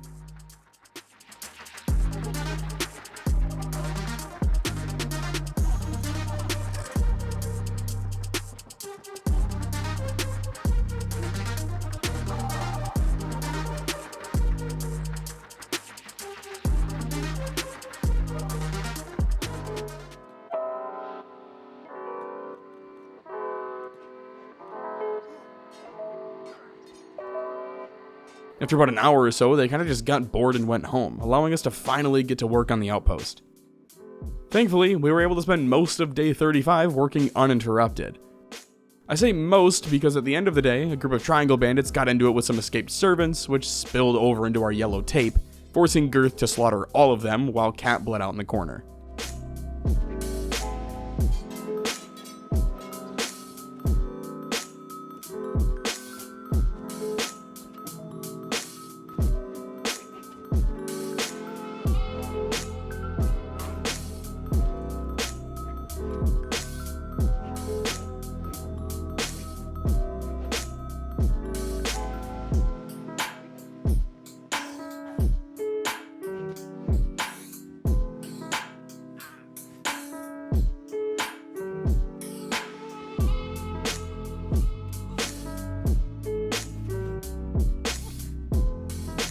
By the afternoon on day 36, we'd finally wrapped up construction on the storm house. Now for the fun part. We still need building materials for things like storage, but we need 10 iron plates for the research bench, which means it's back to the rebel outpost. When the outpost didn't have anything, I hit up the hub, and when the hub didn't have anything, I ran all the way back to Squin. Initially, all the shops were closed, like they heard Girth's thick ass was coming to town and they shut everything down, but after leaving and re-entering the city, the general goods store had opened up and I was able to run in and grab some supplies. During that escapade, Cat was attacked and knocked out by what I'm assuming was a bandit group. Unfortunately for him, as soon as he got up, he was knocked back out because half of Squin decided they wanted to follow Girth back to Schitt's Creek. I found the best way to deal with this is to simply let them pummel you into the ground and get their anger out of their system, and then they'll just walk away, leaving you for dead. With Cat in yet another coma, Girth was able to build out the T2 research bench and begin studying wind turbines and T3 research. I'll need a wind generator to power the base without having to farm biofuel, so we'll do that first and then use the turbine to power everything else, similar to how Burn had it set up at his tower. First things first, we have a basic wind turbine that's powering our T3 research bench. We have most of the extra stuff learned already, but I still need things like batteries, electrical crafting, tech level 4, and imprisonment, all of which are going to be vital to getting us out of debt, which, if you couldn't tell already, we've clearly been making a dent in, It's definitely been our primary focus the entire time here. Anyway, we need electrical crafting to unlock skeleton repair beds, but there's something more important that we need first, and that's engineering research, which you can either buy or find at some ancient research facility ruins across the map. Considering our predicament, we'll be forced to take the second approach. Cat will be staying at the outpost. I gave him a Leonard Zinnard and some bush light, so he should be pretty happy for a while. As for Girth, well, it's time to hit the road. One of these ancient research facilities can be found on an island to the west, so I set that as our first target. We only really need 2 engineering research to unlock skeleton repair beds, but obviously the more the merrier. The one thing I do really love about skeletons, aside from not having to watch the hunger rate, is the fact that they just tank acid rain. Like, 0 damage gets done to them. It's such a nice change of pace from what I'm used to, and I'm just dreading going back to the alternative.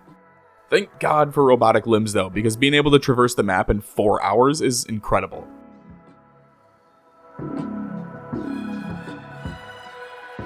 Girth was able to reach the coast by that afternoon and began quote-unquote swimming towards the ruins. This is another Kenshi gem. The skeletons don't swim, they just kind of walk on the seafloor like the skeletons in Pirates of the Caribbean.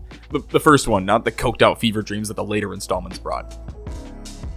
Initially, I didn't have much luck, but after an hour of searching, I managed to find a chest containing 3 engineering research, a new katana that's way stronger than what I'm rocking, and 5 more skeleton repair kits. Now, I probably don't need those, but it's better to have an abundance of healing items and not need them than to need them and not have them, in my opinion. I found another engineering research next to the first chest, but that was really it. The remaining chests had a few weapons like polearms and metal sticks to swing around, and I'm not all interested in those. With a total of 4 engineering research in hand, Girth began making his way back to Schitt's Creek.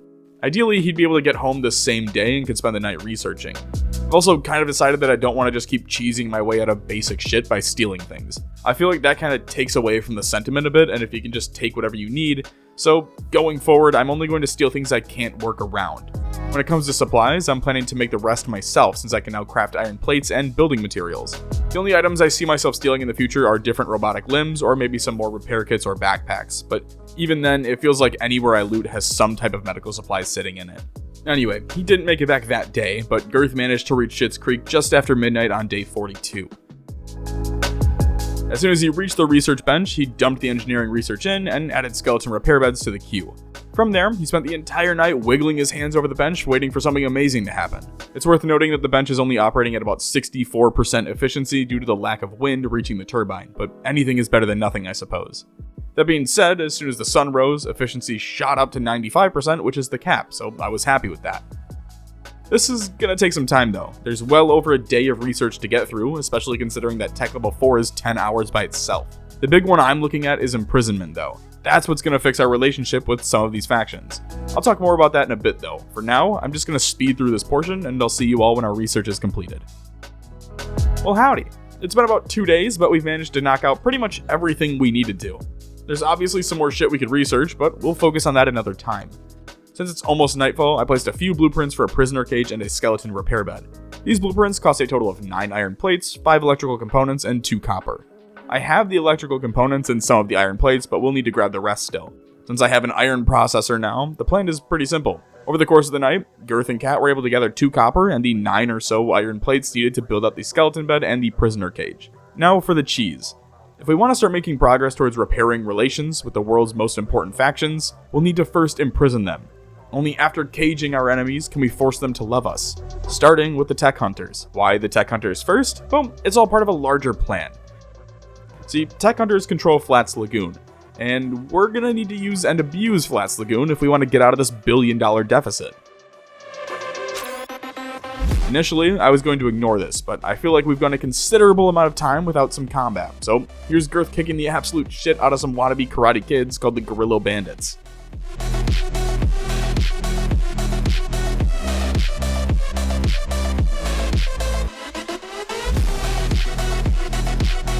Hell, I'll even throw in some Landbat and Boneyard Wolf action, so here you go.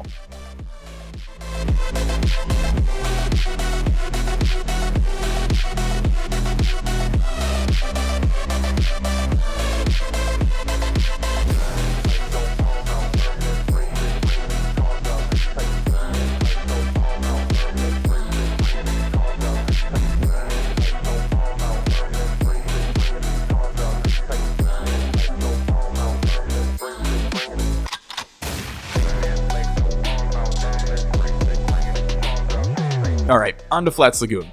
What am I doing here? These guys hate us. Well, that's precisely why we're here. See, I need a tech hunter to test out my new prisoner cages. After a relatively short battle with a group of tech hunters, Girth was able to incapacitate and kidnap Lif. I did get some pretty instant karma though after stopping to take out the sole gorilla bandit who survived our previous engagement. As soon as Girth dropped him, he was mauled by some boneyard wolves that actually almost killed him. Anyway, Girth managed to make it home by early morning on day 45, and after placing Lif in the cage, disarmed them of their belongings. These included things like specialist grade samurai pants, high grade plate jackets, rattan hat, and shirt, along with a pretty garbage saber. All that's left to do now is wait and try out the new skeleton repair bed. It took most of the morning, but Lif finally woke up from their coma, which means we can get to work. By talking to Lif, we can ask them to increase our standing with their faction. This boosts our relations by 10 points for each conversation.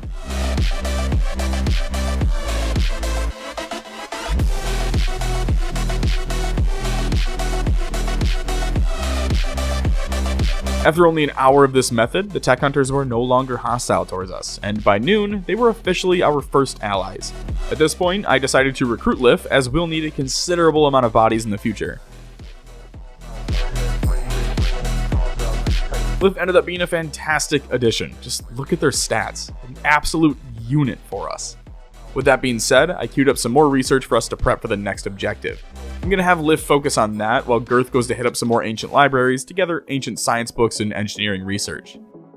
After half a day of travel, Girth reached an ancient lab guarded by security spiders. Luckily for us, Girth has built up some pretty solid skill with a bow, so dealing with the spiders is as simple as running loops around the exterior platform and winging shots at the spiders until they drop.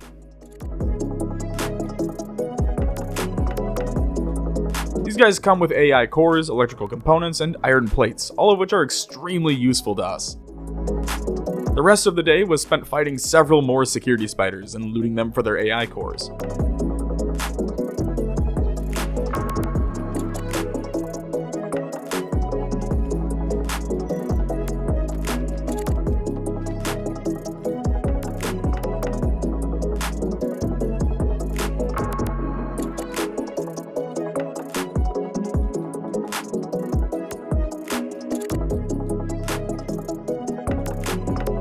By around 1 AM on day 46, 5 security spiders lay dead outside of the ruins, and the loot room was fully accessible.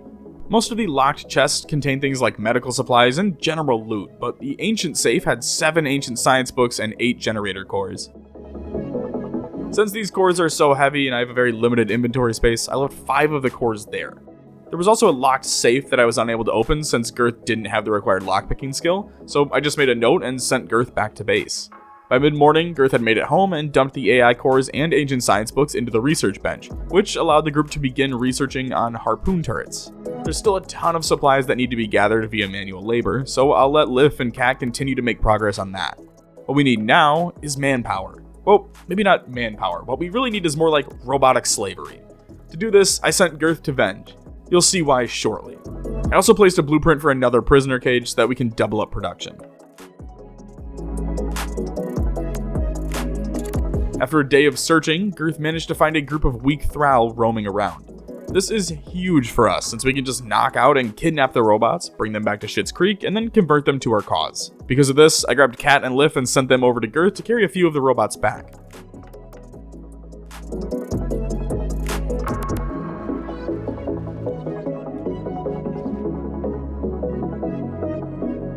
While waiting for backup, Girth got a good taste of the shithole that is Venge, coming in the form of God Ray death beams from the stars. Regardless, Girth was able to kidnap 1 thrall and drop 2 others, keeping them alive until Kat and Lif arrived the following morning. Unfortunately, almost as soon as they reached Girth, all hell broke loose. They were ambushed by 2 groups of weak thrall who were able to swarm Lif and Kat, leaving only Girth standing to face them. That being said, we just spent like 40 days molding him into a John Wick-esque robot, so I wasn't really all that worried.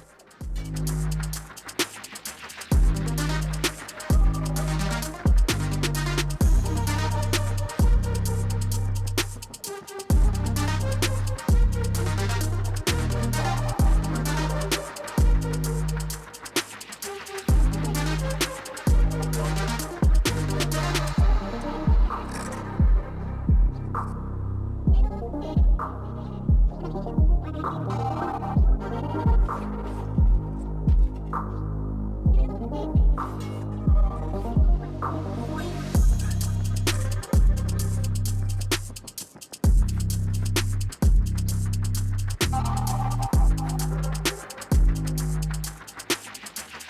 the bright side, once the battle wrapped up, Cat and Lif were able to recover, allowing the group to kidnap 3 of the fallen thrall to bring back with them. The only downside? Well, Lif and Cat can barely walk, so it looks like we'll be taking up shelter in the nearby way station ruins while they heal. We don't have any sleeping bags, so it's just going to be a waiting game for now. Almost a full day after the battle, Cat was strong enough to leave on his own, so I sent him and Girth back to Schitt's Creek. Naturally, as soon as he left, someone called in an orbital strike on him, almost completely obliterating Cat as he set foot out of the ruins. I chose to keep Lif here for another day since one of their legs was still in the negatives and it didn't really make much sense to try and get them to limp back home at this time. Honestly, in the time it's taken, I probably could have just had Girth run 3 different thrall back, but where's the fun in that? I have no idea how it happened, but Cat was also knocked unconscious on his way home, losing the weak thrall in the process. Oh, and the weak throw that Lif was carrying also died at some point. Overall, just an absolute shit show of a trip. Honestly, it'd be fitting if this is the way Cat goes out. Lovely. Well, with Cat dead and Lif dying in the sand, I just had Girth run his thrall back to Schitt's Creek. I figure worst case, I can just amass an army of robots and just slowly build that up. Best case, Lif can make it back to safety. With the thrall safely locked away, Girth got to work peacefully negotiating an alliance and not at all holding the poor weak thrall hostage until the deal was completed.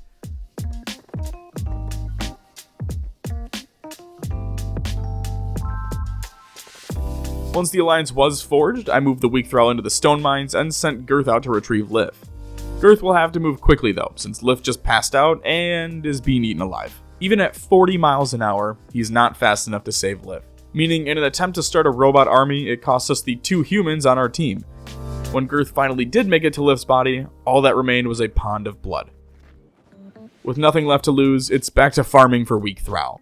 Since we're now allies with the thrall masters, we don't even need to incapacitate these guys. We can literally just pick one of them up and run them back to base. They're not even hostile towards me anymore, so it makes the entire process just so much easier to work with. The biggest hurdle at this point is just constantly having to deal with Girth getting lost or stuck in the mountains of the border zone whenever he makes his way home. After recruiting a second thrall, we were attacked by a Shek war party. Normally, I'd have everyone hide and wait it out, but now that we have prisoner cages, it only makes sense to ally with these beasts.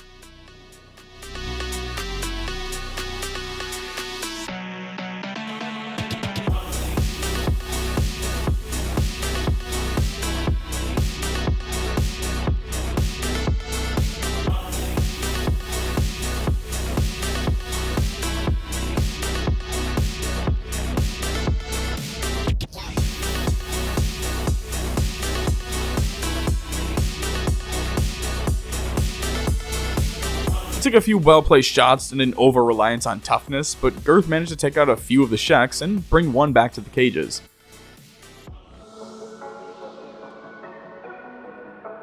Now all that's left to do is wait until it recovers from its coma and we can get started on the alliance negotiations.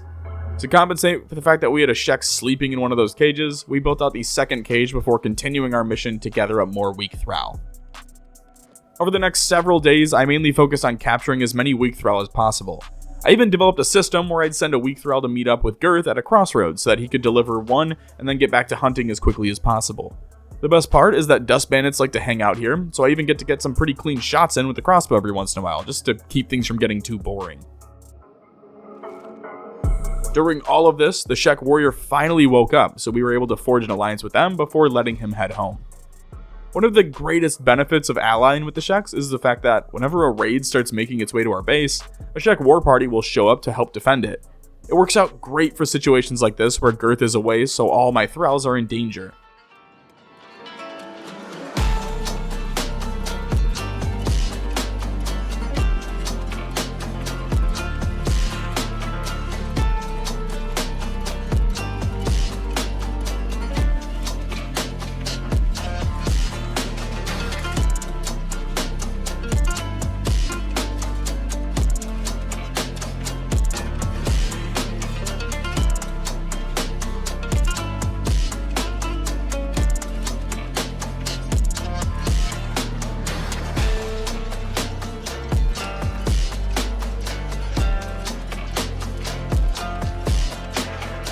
After the fight wrapped up, I recruited 2 more thralls and then grabbed one of the paladins and threw him in the prisoner cage until we worked out a way to end hostilities brought on by the Holy Nation. At least for now. In total, we managed to add 10 weak thrall to the team. I felt that that was sufficient for what we needed them for, and at this point, I think it's time to start making a dent in our 999,997,459 cats the good old-fashioned way. Drugs. Currently, we have 66 building materials and 39 iron plates. Considering we don't have the funds to purchase some pack animals, the next best thing is these guys. They're all busy mining though, so while they continue to stockpile resources, I sent Girth out to find us some backpacks to carry everything in. Before that though, want to watch Girth take on a patrol of hungry bandits using nothing but his fists?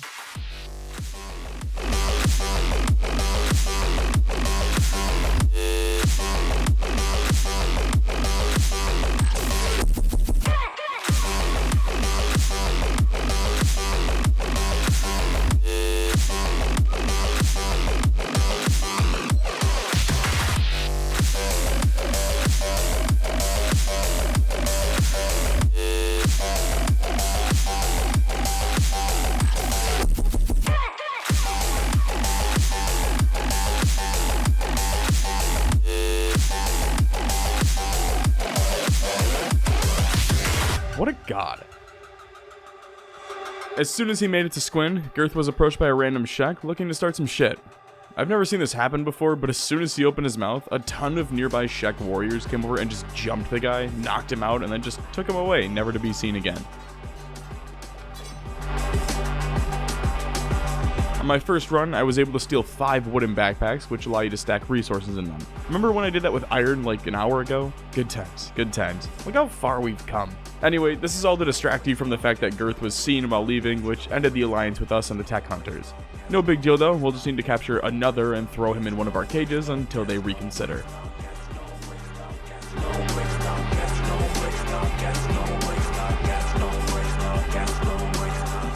Naturally, as soon as I was wrapping up, a group of triangle bandits came over to start some shit as well.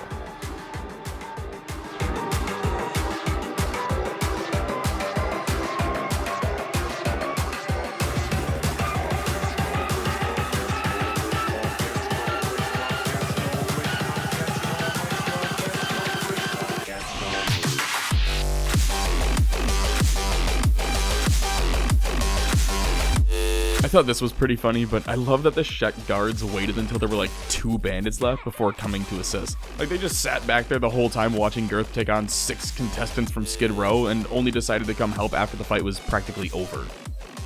Alright, well as soon as we got home, I realized that this tech hunter was a mercenary and I can't talk to him for some reason. So I did the only reasonable thing I could think of.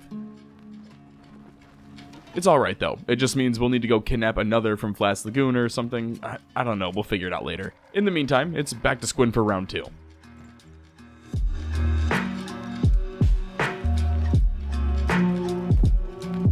Alright, everyone's got bags now. Even this guy. They didn't have enough wooden backpacks, so he got the large backpack, which is meant for, I don't know, carrying things. Large is a bit of an understatement though, if I do say so myself. You know, most people actually prefer the normal average size backpacks. They're pretty reliable and tend to get the job done. With the team all geared up, it's time to pick out our next outpost location. Out in Shem, there's some big puddles of water. We can use those to build an off-brand RimWorld kill box by forcing our enemies to swim through said puddle to reach us.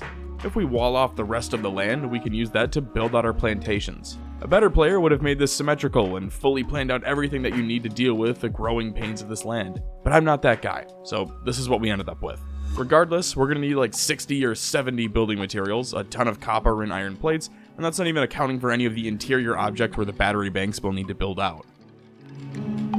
Before leaving the blueprints, I renamed it something generic to throw off any suspicions as to what it might be. Since we're in the neighborhood, Girth swung by Flats Lagoon real quick to grab another tech hunter for negotiations.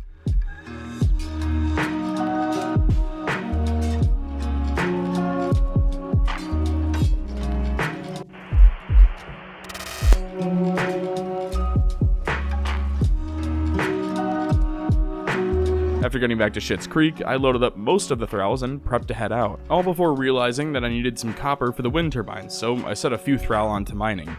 In the meantime, we'll need to get some hemp to research how to farm it, so I sent Girth off to the only place where I know I can get some. See, if they would have changed the name of their outpost to something more secretive, like ours, no one would even know they have a hemp here.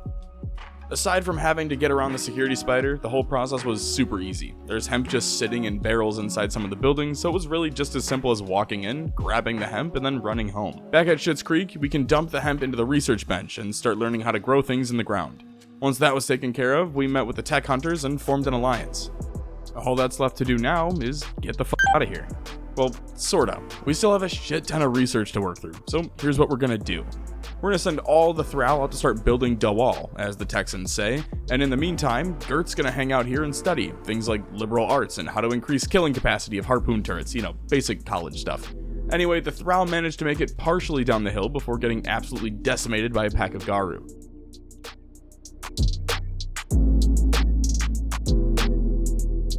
The only lasting impact from this is that one of the thrall lost their right arm, so, no more Girth things, I guess. That being said, look at these little guys go. Well, again, for a few minutes until they were attacked by dust bandits. And at this point, I just sent Girth out to get the thrall over to our new outpost, since apparently they can't figure out how to stay out of trouble. I will say, it's pretty hilarious to me watching these thrall get shit stomped, but then Girth can just come in and take on the entire bandit patrol while carrying a thrall on his back.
Before midnight on day 59, we managed to get our entire group to our new not a drug farm outpost. First things first, I removed all previous jobs and set these guys to just be engineers for a bit. While that's going on, I sent Girth back to Schitt's Creek to continue research. Of course, as soon as Girth left, the weak thrall were ambushed by a pretty large patrol of hungry bandits. Since they are, in fact, weak thrall, the fight was actually pretty close, with only 2 or 3 thralls still standing at the end of the engagement.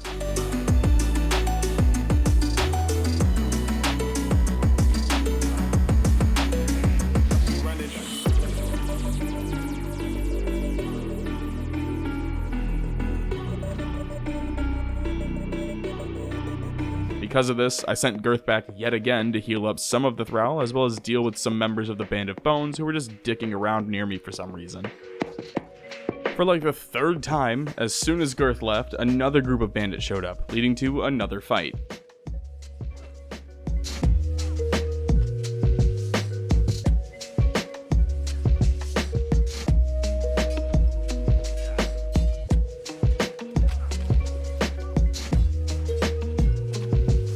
They won this one pretty easily though, so at least there's some improvement. By late afternoon, we were fully out of building materials, and to make matters worse, a pack of Garu came running through, knocking everyone out.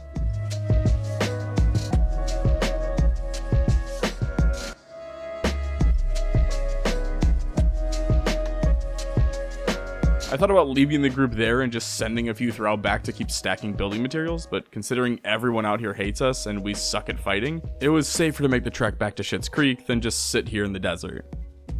Keeping everything consistent, the weak thrall were attacked by a group of triangle bandits while I was typing this up.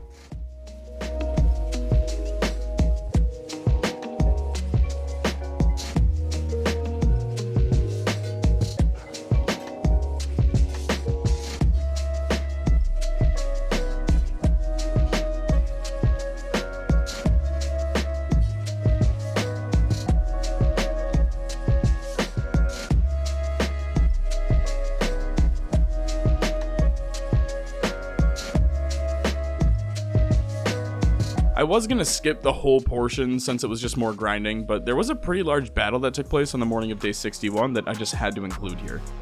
Basically, 2 raids triggered at the same time, consisting of Dust Bandits and Triangle Bandits. This was by far the largest battle of the entire playthrough so far, so I felt the compulsive need to include it here.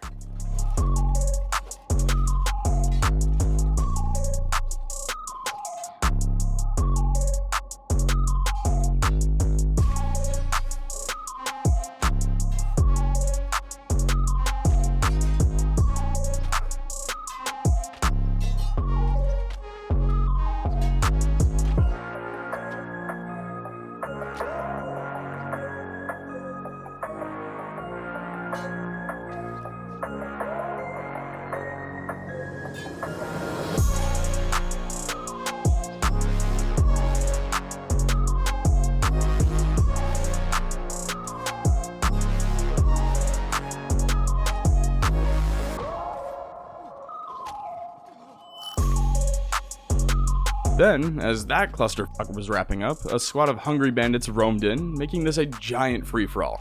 I mean, it didn't help that all the thralls were on the ground like 30 minutes into the fight, but Girth held his own and it was a ton of fun to watch. I tried to incorporate a good mix of katana and martial arts. Really, the only thing missing was a few well-placed crossbow shots, but Girth's backpack was in the house, so he didn't have any bolts on him.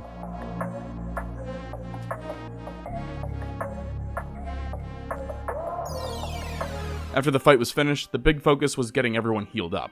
These thrall have been through hell the past few days, and all of them needed repairs desperately. So that's just what we did. While Girth continued focusing on research, the thrall each took turns in the skeleton repair bed until we were all fully healed and ready to party. All that's left to do now is research, and good God, we've got a ton of it to get through. After 4 days of doing nothing but staring at a table, we're finally ready to hit the road. This time, hopefully for good. I have all of the thralls moving at a shared speed, but have Girth just following behind them in case we run into any bandits. In the event that this does happen, and make no mistake it will, I'll just have Girth talk to them about our Lord and Savior Jesus Christ while the rest of the group continues on their journey. Aside from a few run-ins with some slavers and a couple dust bandits, the trek was pretty smooth.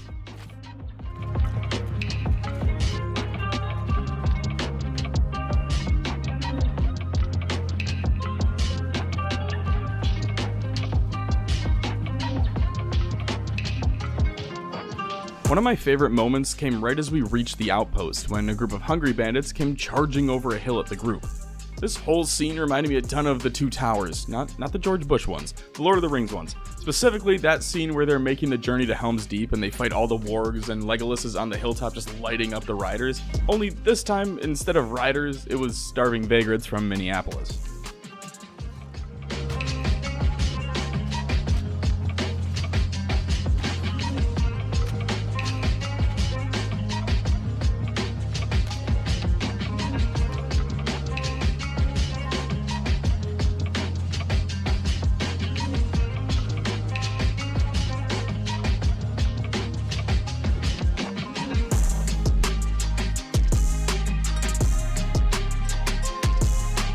Anyway, now that we're here, it's time to finish the build. There's walls that need to be erected still, battery banks need to be built, turbines need to be upgraded, all that fun stuff. I also added our basic defenses. Nearest to the gate are 2 double-barreled harpoon turrets.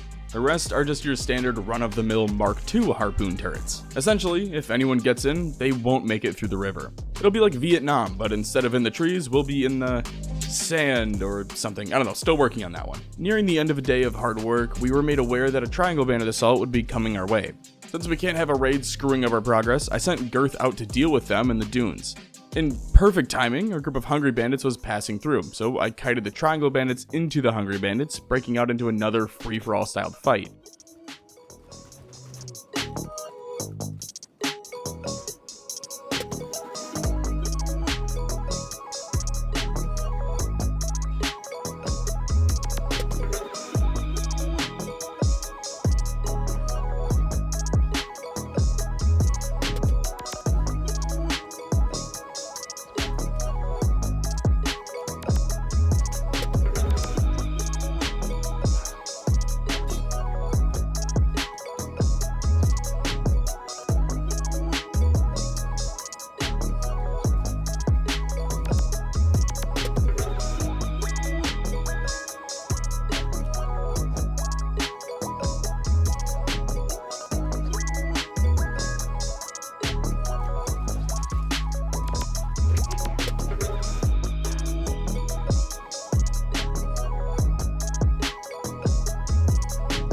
As we continued building out the outpost, I noticed that I f***ed up and built the house backwards, and to my knowledge, I can't dismantle it at the moment. Now, looking back through the footage, this is because the house, for some reason, belongs to Xander's outpost. This actually happens with the battery bank later on as well, and I'm not really sure how to fix that, so we kind of just lost a house. Also, I apologize for this next portion because for some reason I must have overwritten a portion of this script, but I want to be transparent, so here's what I wrote. I wanted to do kind of like an outpost tower, but we just got raided by a massive group of hungry bandits, and I wanted to showcase just what these harpoon turrets can do. This is going to be great because my editor is going to see this and just have a field day with that comment. Anyway, currently, there's a few dozen hungry bandits swimming towards us. They've literally walked directly into the pond, making them sitting ducks. They just get slaughtered. I love it, even if I didn't get to test out the double-barreled turrets yet. Hopefully soon though. So most of the outpost is built out. All that's really left to do is get the gardens built out. For that, I'll need something like 180 hemp. I was about to send Girth to the secret drug farm again when we were given a golden chance to use the turrets. Seriously, these things are awesome. I'll have to figure out something for this corner next to the copper node, but if they go straight, they just get gunned down before they make it more than halfway. With the hungry bandits dealt with, Girth picked up one of the weak thrall and set off for the drug farm. Luckily, the farm is close by, so we can keep making runs to gather as much hemp as we need.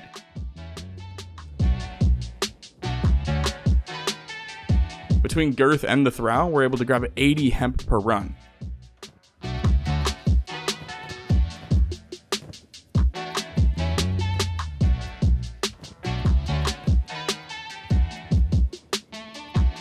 Each large farm takes 30 hemp to start, so we'll get 2 farms up and running with the third practically finished, which is honestly plenty to get started with.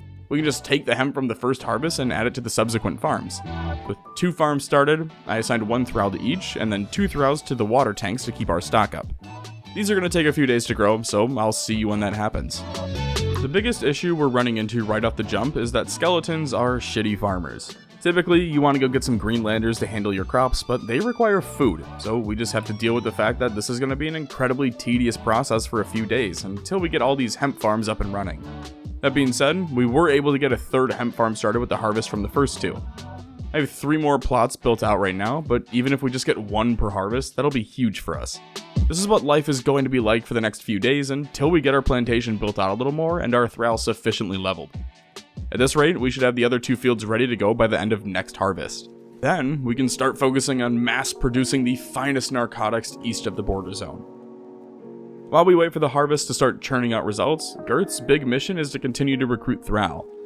I figured this would be a good side quest to work on since eventually we're gonna need at least 6 thrall working on the farms, with another 3 to 4 just for narco production.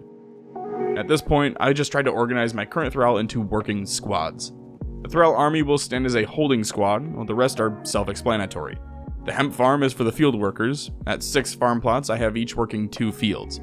For hashish production, I have 4 machines, but since we're just starting out, I only assigned 2 workers to it.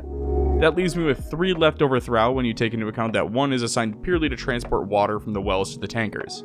This is what happens when we don't have actual guards.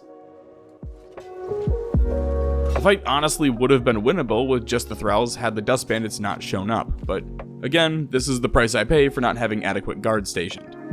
On the bright side, at least it was a spectacle to watch unfold.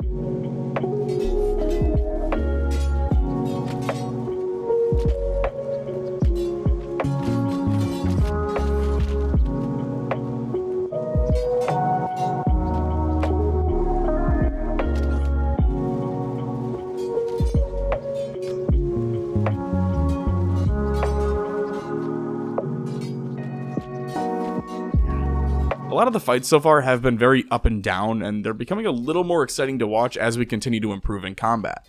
That being said, we have Girth, a weapon that, quite frankly, no one seems to be prepared for.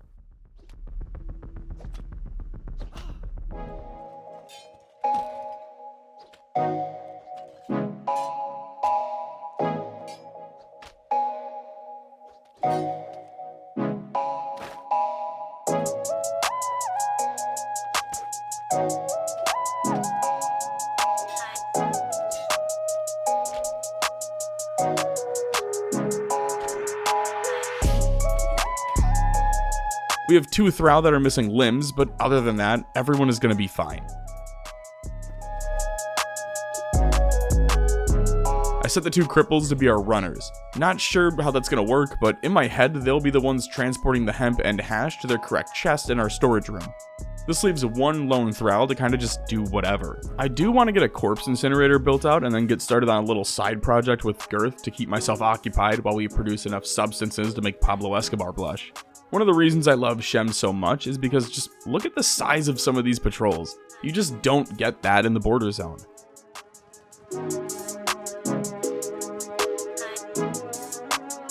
The only issue we seem to be running into was the fact that our battery banks are all connecting to Xander's hideout, so I sent Girth over to see if we could work something out with them.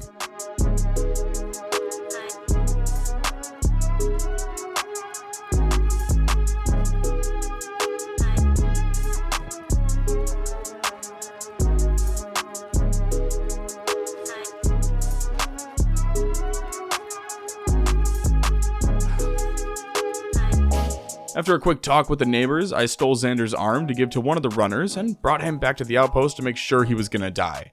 I'm hoping that if I can kill him, the outpost will unclaim and my batteries will assign to the outpost instead of his shitty setup. Kinda reminds me of like the neighbor who steals your Wi-Fi, or like the old school neighbor who would take the cable television for free. I don't know, it's just a funny setup for me. So it's been about 4 days since the Band of Bones fight, and I was gonna skip one more day since I'm wrapping up some research, but we got our first legitimate raid on the definitely not a drug outpost. These guys are from the United Cities and are dressed in samurai gear. There aren't many of them compared to the other patrols we've seen in the area, so this fight should be pretty easy to get through, even without Girth. The goal is to gun them down before they make it to shore, considering their combat skills are all in the early 70s or 80s, and we don't have anyone even remotely close to that. For some reason, the thrall didn't lock onto the samurai war party until they swam ashore, and by that point, we might as well have bent over and spread cheeks for them because we got pounded.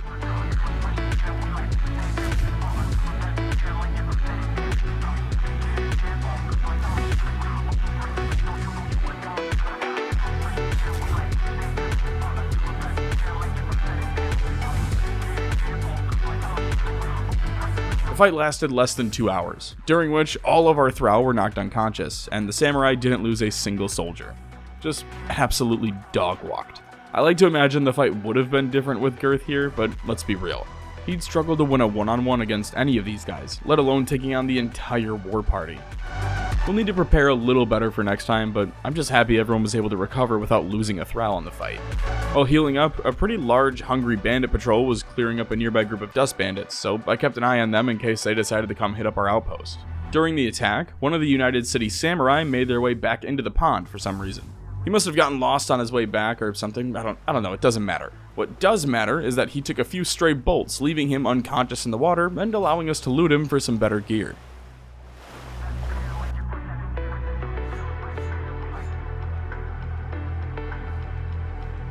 If you're looking for some semblance of karma, the retreating hungry bandits walked directly into some Beak Things and were subsequently eaten alive, so there's that. When we weren't fighting bandits, it was business as usual. We're still at 6 hemp farms, but we're up over 500 hemp or so in the storage. We'll start hash production in the morning though. For now, it's all about stockpiling as much gear as possible and pushing back our enemies. Luckily for the outpost, Girth's done with his research, so he can basically just stand guard while everyone else gets to work. Whether fortunately or unfortunately, the thrall have grown to love Girth, and will often abandon their current tasks to defend him with their janky and corroded bodies, even if he's perfectly capable of fending for himself.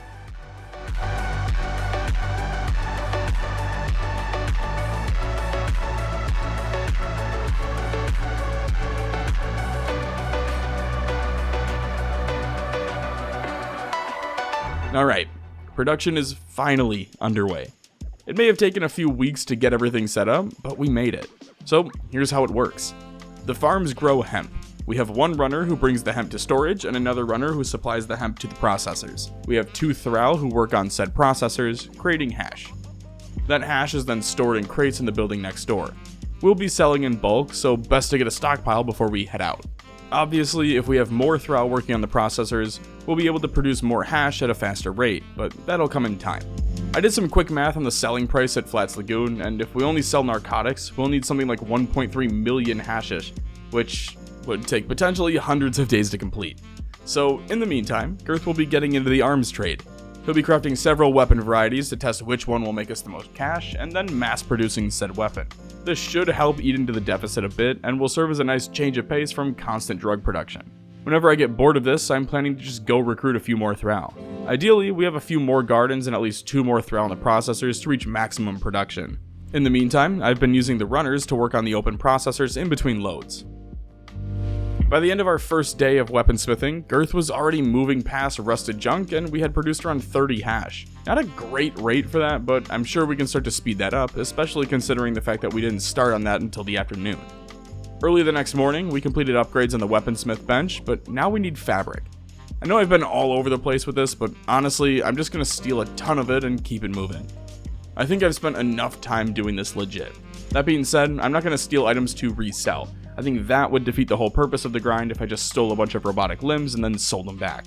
Instead, I'm just going to steal the fabric needed for these weapons and then continue making everything else. I targeted Admog and Squin, since they have the easiest general goods stores to break into. I figured 2 full backpacks should be enough fabric, at least for now. I can always come back in the future.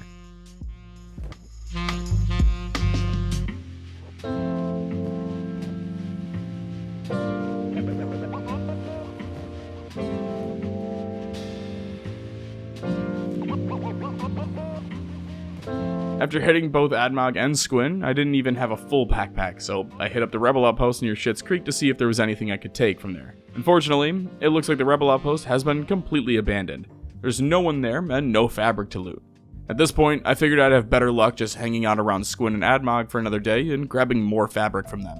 The goal is to do 1 bulk sell on day 90 and then see how much of a dent we can make, and then do big bulk sells every 10 days or so. Not much happened for the rest of the day. I placed a blueprint for another processor to keep the farmers busy in between harvests, but I need copper alloy plates still, so we're just waiting on another thieving run from Girth at this point.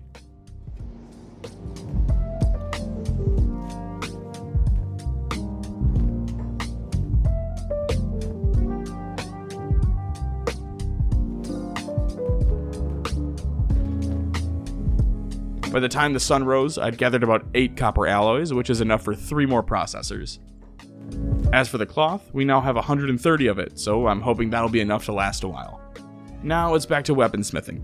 Currently we have around 100 hashish, which isn't a small amount for an average playthrough. However, we're 1 billion cats in debt, so it's nowhere near enough for what we need. The downside of trying to manage all of this is the fact that we still don't have adequate security. So, if I'm not paying attention, these massive groups of hungry bandits can waltz in and just skull fuck us. And once the hungry bandits are in, anyone else can just swim on over. Luckily, we have Girth. I will say, one of my favorite things about Kenshi is being able to see the progression in a character and eventually getting to a point where one guy can basically turn the tides of a fight the way that Girth is able to. And once the hungry bandits are in, anyone else can just swim on over. Luckily, we have Girth. I will say, one of my favorite things about Kenshi is being able to see the progression in a character and eventually getting to a point where one guy can basically turn the tides of a fight the way that Girth is able to.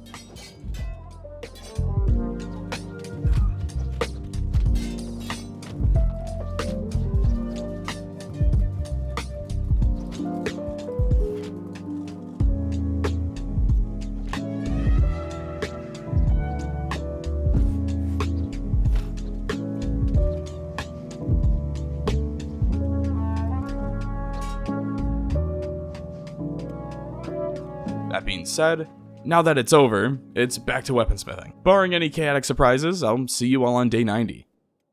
Well, I know I just said I'd see you in 4 days, and it's been about a day, but we were raided by a group called the Black Dragon Ninjas, and I found a feature called Shoot First, Ask Later, and toggled that, and I wanted to try it out, so here goes. Alright, so as long as we have guys on the turrets, I feel like we're unstoppable. Like, no one can get through constant harpoons like that.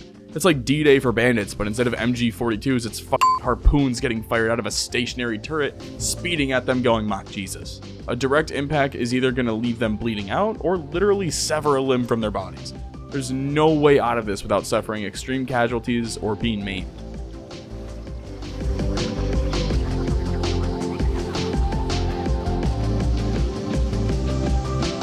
Another wave of triangle bandits had been caught up, taking on some of the remaining soldiers from Xander's group. So I had Girth meet them instead of halting production again. That being said, I completely forgot to give him his weapons. So, here's some martial arts fighting.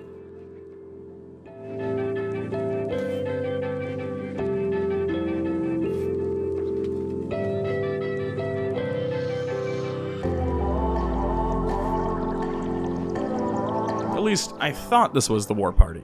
As it turns out, there was an entirely separate bandit patrol making its way over, and I just flat out missed them. Because of that, you get to enjoy another harpoon battle, I guess. Thankfully, the Kenshi gods threw me a bone here, and had a group of hungry bandits aggro onto the triangle bandits, causing another fight and significantly weakening the attackers.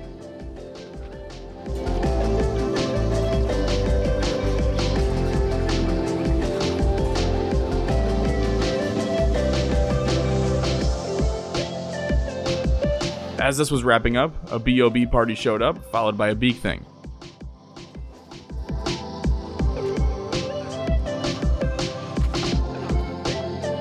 Just pure chaos all around, and at that point, I felt confident enough to send my thralls back to work and let this fight kind of resolve itself. Shit, dude, even the blood spiders got in on it.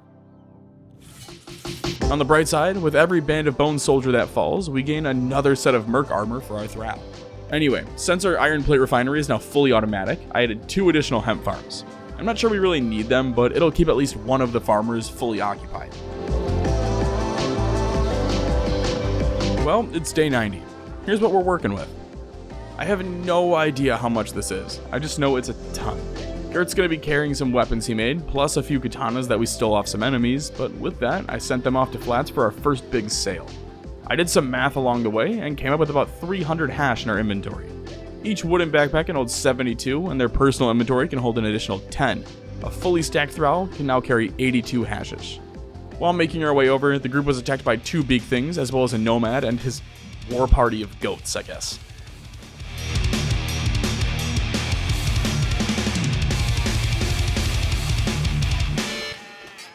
Both fights were pretty easy, and the only time a thrall went down was when they walked in front of Gert's long shaft, did bow, and took a bolt to the gut.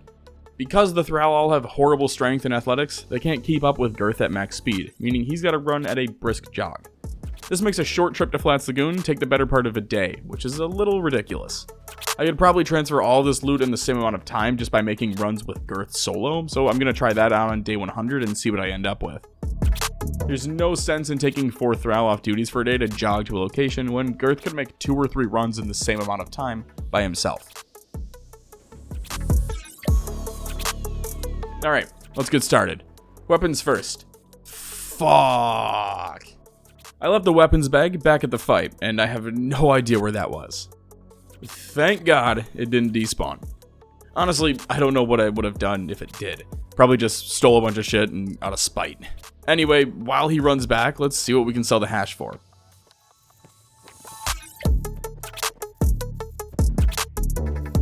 About 250k. Not bad at all. This is gonna take fucking forever. The weapon sold for another 40-ish grand, so all in all, this run made us about 300k. Meaning, if we want to get out of this debt, it's gonna take us 3,333 runs. If we do that every 10 days, that comes out to just over 91 years before we're out of debt. That's just not feasible. So, what if, instead of that, I don't know, I just bum rushed the Bugmaster? Would that make you happy? I feel like that's a fair trade-off. Awesome, glad we all totally agree and there's not a single person who's gonna feel emotionally slighted by this enough to lose their shit in the comments. Good, now that we're all on the same page, I'm gonna go grind out some sabers for the thrall and I'll see you in a few days. Alright, it's been about another 4 days and I think we're ready. These 3 have the rest of our contraband, so I wanted to sell that real quick before we head out. We managed to scrape off around $450,000. Honestly, if I wanted to just leave my PC running overnight and come back, it'd be interesting to see what I could get it down to, but I've been working on this project for like 3 weeks now, and I just want to get this bad boy wrapped up. So let's just get to it. I just realized I made that sound like this is a nice walk over to the Bugmaster, when in reality, we gotta go straight through the swamp and into hell. To be honest, I'd be surprised if we didn't lose at least 1 thrall on the journey, and I'm fully anticipating everyone getting killed when we enter. Really, my only goal is to kill the Bugmaster before we get swarmed.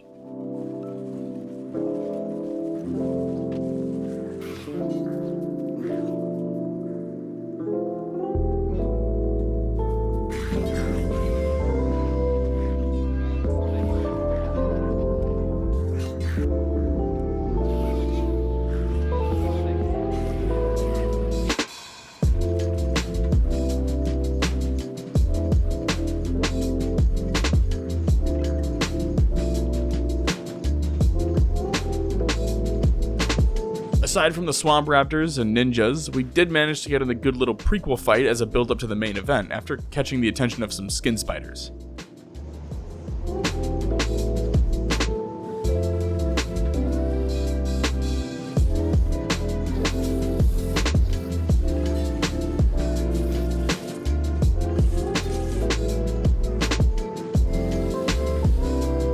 We made it to Iraq that afternoon, not to be confused with Iraq, even though they look about the same. At this rate, we'll reach the Bugmaster at around nightfall. While walking along the eroded path, we encountered several spider patrols, which doesn't seem like a huge deal, but they are whittling away our health.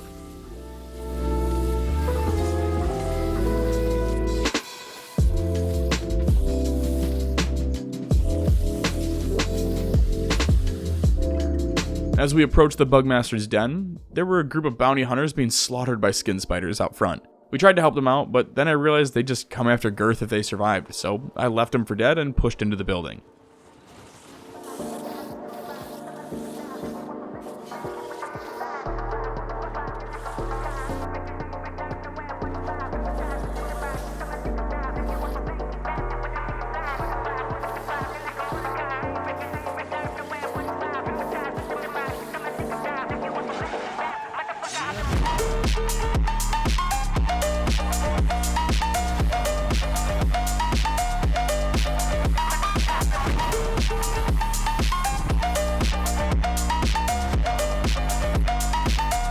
With the spiders cleared out, all that remained was the Bugmaster. Originally, I tried to send Girth in for an honorable 1v1, but he didn't even land a shot.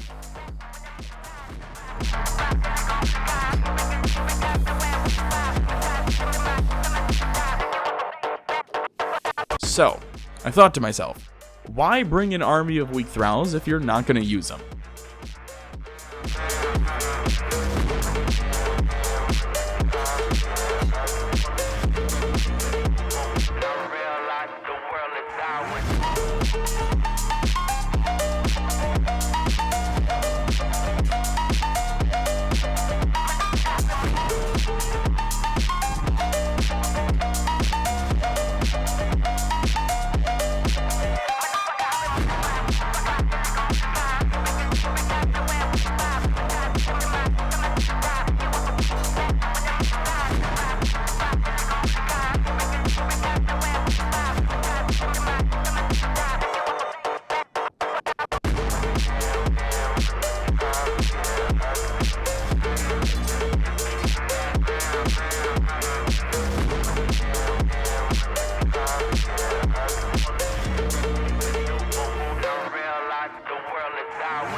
In the end, most of the thrall were cut down. Girth probably wouldn't have won the fight had he not been able to land a few key shots with his Eagle's Cross, and even then it was close. We have the Bugmaster now though, but we're not done yet. We still need to make it out of this place alive. Girth's right leg is in bad shape, so I had the survivors move up to the roof and hide out near the cages for most of the day until Girth was able to run again. The target here is to make it to the old front lines. That's the safe zone. If I can get there, I shouldn't have to worry about getting swarmed by skin spiders. I read the map in the Bugmaster's chest that shows locations of an ominous city in the Ashlands, but that's another story for a different day. Luckily, we only ran into one skin spider and were able to reach our safety net before midnight. From there, it was a nice jog to reach our home of Schitt's Creek the following morning, back where it all began. It's time to end it. Although we weren't able to really put much of a dent into our debt, I think grabbing one of, if not the strongest NPCs in Kenshi is a worthy trade-off. Everything we could get with cash we can make ourselves or steal if needed, so I don't really see much of a point in spending a month just sitting in front of a monitor on max speed waiting for something to happen. Thank you all so much for watching. This has been some of the most fun I've ever had in Kenshi, and I hope at least some of that translated to video form. If you have any other challenge playthroughs you'd like to see, just let me know in the comments. As always, I want to give a very special thank you to my YouTube members and Patreon supporters.